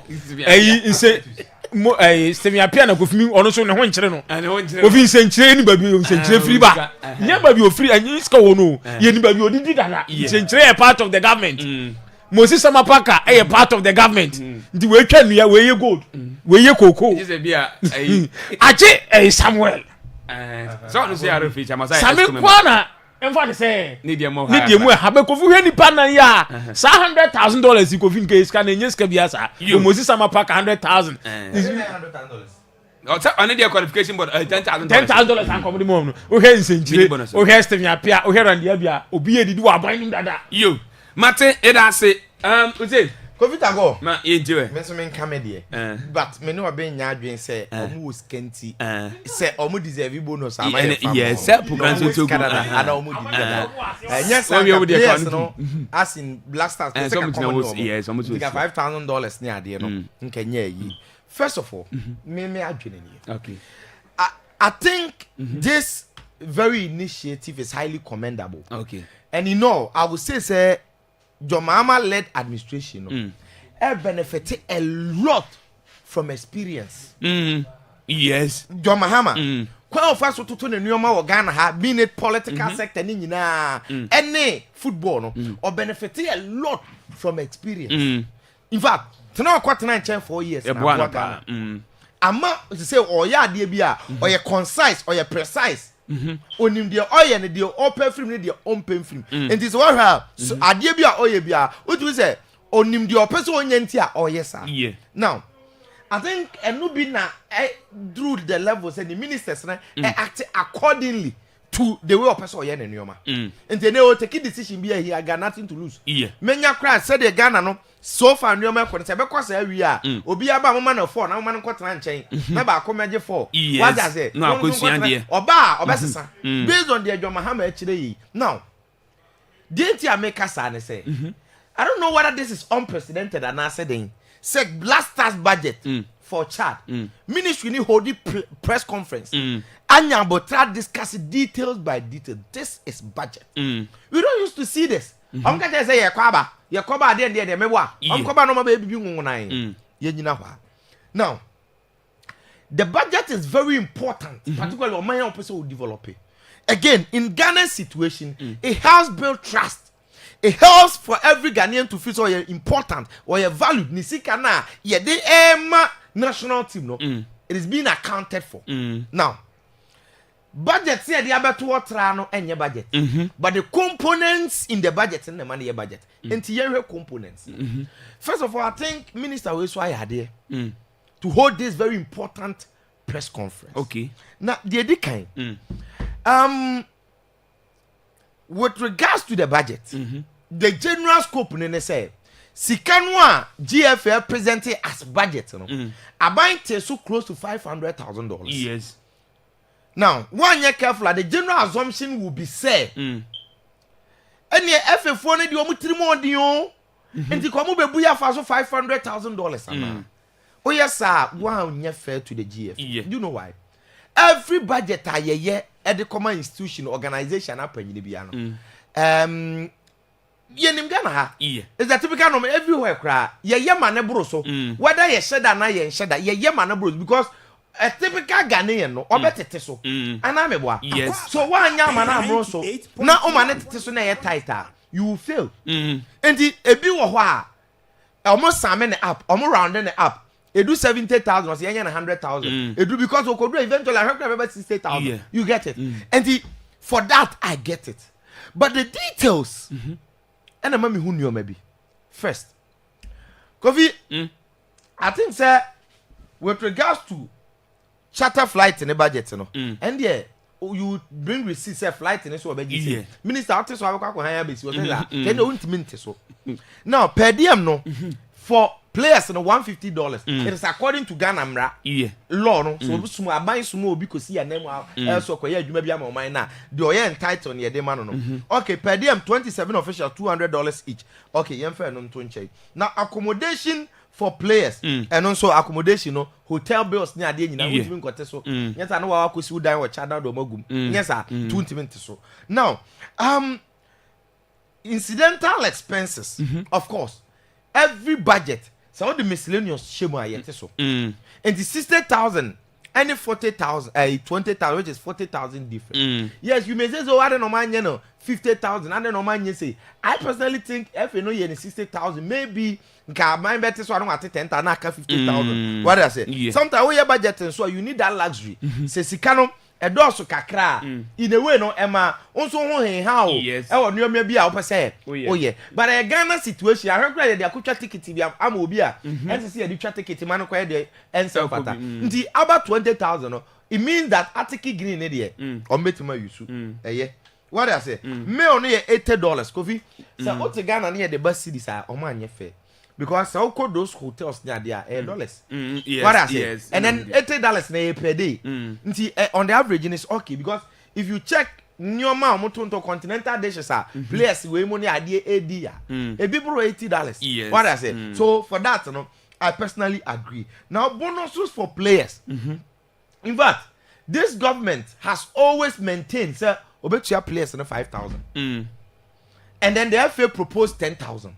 Now, the reason why the FA proposed 10,000 is FA any place near you, man. And I think the FA no wants the people to see, say, the players to see, say, yeah, India, you fight mamu. What they say? So that FA demand be for the boys. Boys suppose FA no fight. But it's the government situation. Now, you know, and any players who will become with regards to Scano. Yeah. Because in the FA an artist or you buy an artist. Until every player, no, say Kudus can't say so over national team commitment over for national team is a pride that money cannot even find justify. And to a money so based on that, on my situation here amount $5,000. Now, this bonus structure of $5,000, and I really love it. Only the entire first now my qualification bonus. I thought it was an emotional decision. Do you know why? qualification bonus no Kofi go. Next let's say yeah share your boys in chinchina so qualify because previous tournament near struggle to qualify. But the bonus has nothing to do with qualification no. Mama chira say me bonchiro. Say yeah bo tournament na play bi pra. When you say I say play an career. Say can't Jerry come enko. Yeah call work up on your appearance fee. No. But people more sacrificing my during that preparation to the work no count. And so obo game no win it near see a man qualify because no be akra and no be matches ni be a we be duru work up be call and this on your opportunity about one match no washa at least even as much say yentimi sisi no e was see a man no so bibi to repay in fact $5,000 and yes scam party or $250,000 and yes scam samenyo ni kudu so no means what man say omo gini in a week say omo ba how many weeks 2 weeks yes mewa 2 weeks no mo be die ono gini in a week nti enye sika bia ama omo but it is to show appreciation say at least we care what I say at least and my crowd the authority to demand from them because o man risk o man sacrifice say play mutra o man na ye kan ho asem no this is not even a country here you match o man we here you match no good te wu fo adu o musika ayi I'm de say nurse for what's the job Ridge Hospital omo jo musika ana mo nye omo je me da say omo okay omo maka no obi agini sika nye sa nti player na nti na waka so on de ma nye nti based on the 5,000 I think it is good now head coach the etienne say Ghana Black Stars no ya structure ye model na ye DJ budget no to the level say every single scar aban players na je no coaches na head coach na je times 2 na assistant na je say players na enti na coach ni de na ye 20,000 you know why because the players were 10,000 enti say coach no players na dey about 5,000 na coach no be saying 10,000 because times 2 and that is the reason why Hono so or slashing obia by 50% and the assistant coaches no omoji the players so almost the end has been slashed by 50%. Yes baby me what problem no still fueling of bass now the reason being that sika bi wo ha enye sika bia $5,000 federal chimenya show say niska ketokreku enye niska Randiabi a lot of people are there enye niska FM hakran ko fo biri wa enye omuska after go she enye muska okay now the atiene say in as much say enye sika no ya wade bi wo ho asa wo ya ma ye hu tirim adwese ye jawa wo be wi ayen means what must ya because match na ye kobo no e ya waiting na behind bars ama ye yes me wa say obi ba na sa na ye be ya ama na dia sa no mo so be ya ama ye Careful, madam. Don't never my bass. On never my okay, I may understand. So what me high will be bass. Na the way our high bass and a baby or how cast or the neck quack or beggar want to fool a mana. But bass in the fool and they are here. Who could to fool for $500 million? Now, I'm to say here. My VIP. So, coffee, based on Sano, Menomoya again, management members. Over you winning bonus. And the winning the Amedeno in future. You better do the level of World Cup qualifiers. Then management members justify the reason why players get the appearance fee or who deserve to get appearance fee. Tina me say, and this very administration now, because first no, okay say budget here they call national team, away no, but I say you money control that budget. Aban sika into community. Now the ministry has shown said the FA baby have shown the be expose. I'm a young who said this is it. Now we are being able to discuss the components to understand say rank media no obi just saying $8,000 each.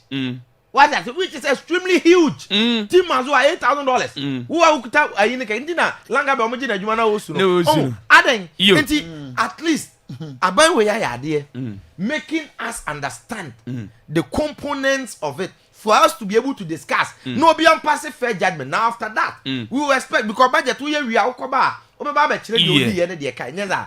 Good. And the omo so omo nya ne sa. Say they be qualify ko work up no so a. Omo esa na a build trust and confidence. And the media with this no. Kofi, I think it is a very good thing and it's a step in the right direction. Particularly baby ani e free ba any baby ya ba to be able to save saying close to $500,000 for the country. Enye bad. Me that say Ocean. Yeah, Kofi Tago. Bibia boko bi me Tago. Okay, Kofi. ade baako a na amma nipa kon no se omode omo support be ma Black Stars sikasem se ote budget concerning Black Stars pa no bia ba mabuo we no nya sika no omo ko wia nya sika no omo ko wia and it is very dangerous where the Black Stars represent the entire country. And it's a case, oh, yeah, tournament, we are not here, match be against any other country. And your mind, whether we are New Year police, New Year whining, the Black Stars represent the country. And the Ebase, what the Black Stars and Komokrampo, na a bimubufua, then meaning there is something wrong somewhere, and now I was a check it. And I believe, Sir Kofi. So idea we are no a rare commitment say bibi assassin early days yet there is more to come but the ministry now here any yamam panyini mo here in order to make sure say omo ebeye budget ni ye say the be ordinary Ghanaian nso say this is the budget ya dey kwa akobo work qualifiers obo so this time around there my niema ye mo put the right measures in place and making sure say more doing minor at least more show sign of patriotism be now budget not I go on a list here 12 items and the budget no so now it is in two halves in this oche mienu a first says in the air fix how you ho wie nye say na we say can to me go see down wo baby and you know where you go enti eba say eba chartered flight ni eyi dia no per diem ni we dia and the standard and the uji ho chinja enye yi because niam na mo be kwa use no eni enye mo amoniam now the second half of the budget no and na dia it comes to commitment in the sense Kofi from bonuses for players $10,000 has been slashed 50%. I must say instead of 10,000 you have 5,000 then bonuses for head coaches head coach otuado na 20,000 say you chemienu pepepe bonuses for assistant coaches na 10,000 you chemienu 5,000 bonuses for team officials 10,000 say you cancel no then bonuses for team doctor physio and the other people now also be contributing in different aspects no so na 10,000 about 4,000 yes and clearly the steps no more taking in order to make sure say yes penny sika in an unwise manner. Oh, Black Stars hono ye kan campaign for nothing. And me sure say Ghana ni bia betie nkomo we bi anopay no at least obenya doc kakra dia ma Black Stars ne say this time around they are getting things right. Ye ko Cote d'Ivoire. Ye for the first time ye ko tournament ye the budget ko ya ntu di mo ko ba we ansa na on ben konta. Enti yes an ko we enti o ka dia ba ko generate hatred ama Black Stars na pa sika sem enti for them to take this necessary steps no I will commend them. Okay, now anya and this year pension na call Brazil 2014 yes yes so sika gwaru prem on John Boy fee sika ho no enti clearly say this time around that this government has a new opportunity be a rule of mine no omo sua niema bebre a omo make sure say mistakes be omo ye omo repeat it. Okay, now Kofi among the shishaye omo ye any sika na omo atititi so no baby amani age pan ya Black Stars management committee omo twam afiri on omo twam Kofi ayami there ese anamo nyina mo to concerning sika yongo sika na be na yise o matwa mu na yewde ayeme Kofi Black Stars management committee member etimi koje $100,000 appearance fee Kofi no wa koje ave ye you free so anu wadwa enti Kofi we are Blasters Management Committee member. Kofi you duty pan saying Abra yesan team manager. Yes. And it may say, oh, the mommy 2 core duties. I say, any Blasters Management Committee. Blasters need to mean ye. Mommy, core duty. We are Blasters Management Committee. Now the team at your tournament. We're doing a pan and saying, dear, now we are a who you. What have a cock of a tan tocado? Yeah, but Danny, yeah, na team manager no so be dey and there's o the keke on about feel team sheet training and you go fi okay Mati pa me very happy sir mo matu anamo no okay na see asaya expose FF4 no say the budget no my dey akọ na isi o mo ye enti e kire se mre bia na atwam no na omo nyeniama bi yie mayen iyo Mati afi na start ye kan Kofi what's the last time I want to say if na prepare budget akọ we hu sa dey we bi no ye hu bi enti kan yemfa na say aban bi na wo so ana say any other government fair dey si na me kan o enye say no dey aban bi compare aban bi anka omo de call ye na no the other tian say oh yes ministry na approve budget no without the ministry analyzing the budget to know say niam bi ko mu a emmoa sika say any ade yo eye mo ma me kofa course no seconds almost said Chad supporters kabia nim ya fa party members nko nti omo the budget ababonte yes sir there ye the supporters ko ministry nim say so the bar Ghana for supporters ne chunk no nko akoma $2 million se duru tournament bi a omo famra yo Mati yeah that's 0242020208 0207573003 Obanchano Fanchano Tunchane Street Jovia Ba Obeto so dia man good morning Akwaaba man ko bisa ko you yeah mami cha simple body o sabe cha me say call street ne ja in zamana na san ko do ni bibi e da e tina bi brasa bi ikunin insha Allah rebe you yeah that's it okay I went to me 0242020208 0207573003 kakrebi na ya page mo na Jovia abeto aso dia ma otena 1 pm and a Black Stars match na etodwa Ghana time 1 pm tia no wa no so sa e ma malidi no o mo se be lusu ma le match na sa na manfo bi e kan say 81 edit ya o my Ghana 0242 0242020208 Davido yeah okay yeah man Akwaaba okay hello when you it's in the fragile yes you actually you know keep about why you not keep about hat trick you yeah that's it say you not keep about hat trick network you know they be abegina ha miamia spring be the network in the model machines several lines is in phone and that's one as me you true and your phones are the pick it oh yes I was 98.1 okay enyumere man am friend na say entimi man no enyumere na ye din komo no na de akebia no na oso timi active enti woti bonanka Hussein Otenika the tactical man oje kwame obe Otenika Richmond and the producer show na onye bi ehwe me din e de Kofi Tago ye cheche obi bia anope se utie show no nyame adaba na enyumere ye nja ye fa Akwaaba sports extra na infantos Davido ma ye ma ache ne ma Akwaaba so se abache enanope e wo fiase up next DJ Jovia or the Akwaaba Yukono etwa DJ in Ghana, DJ Jovia, the mix master.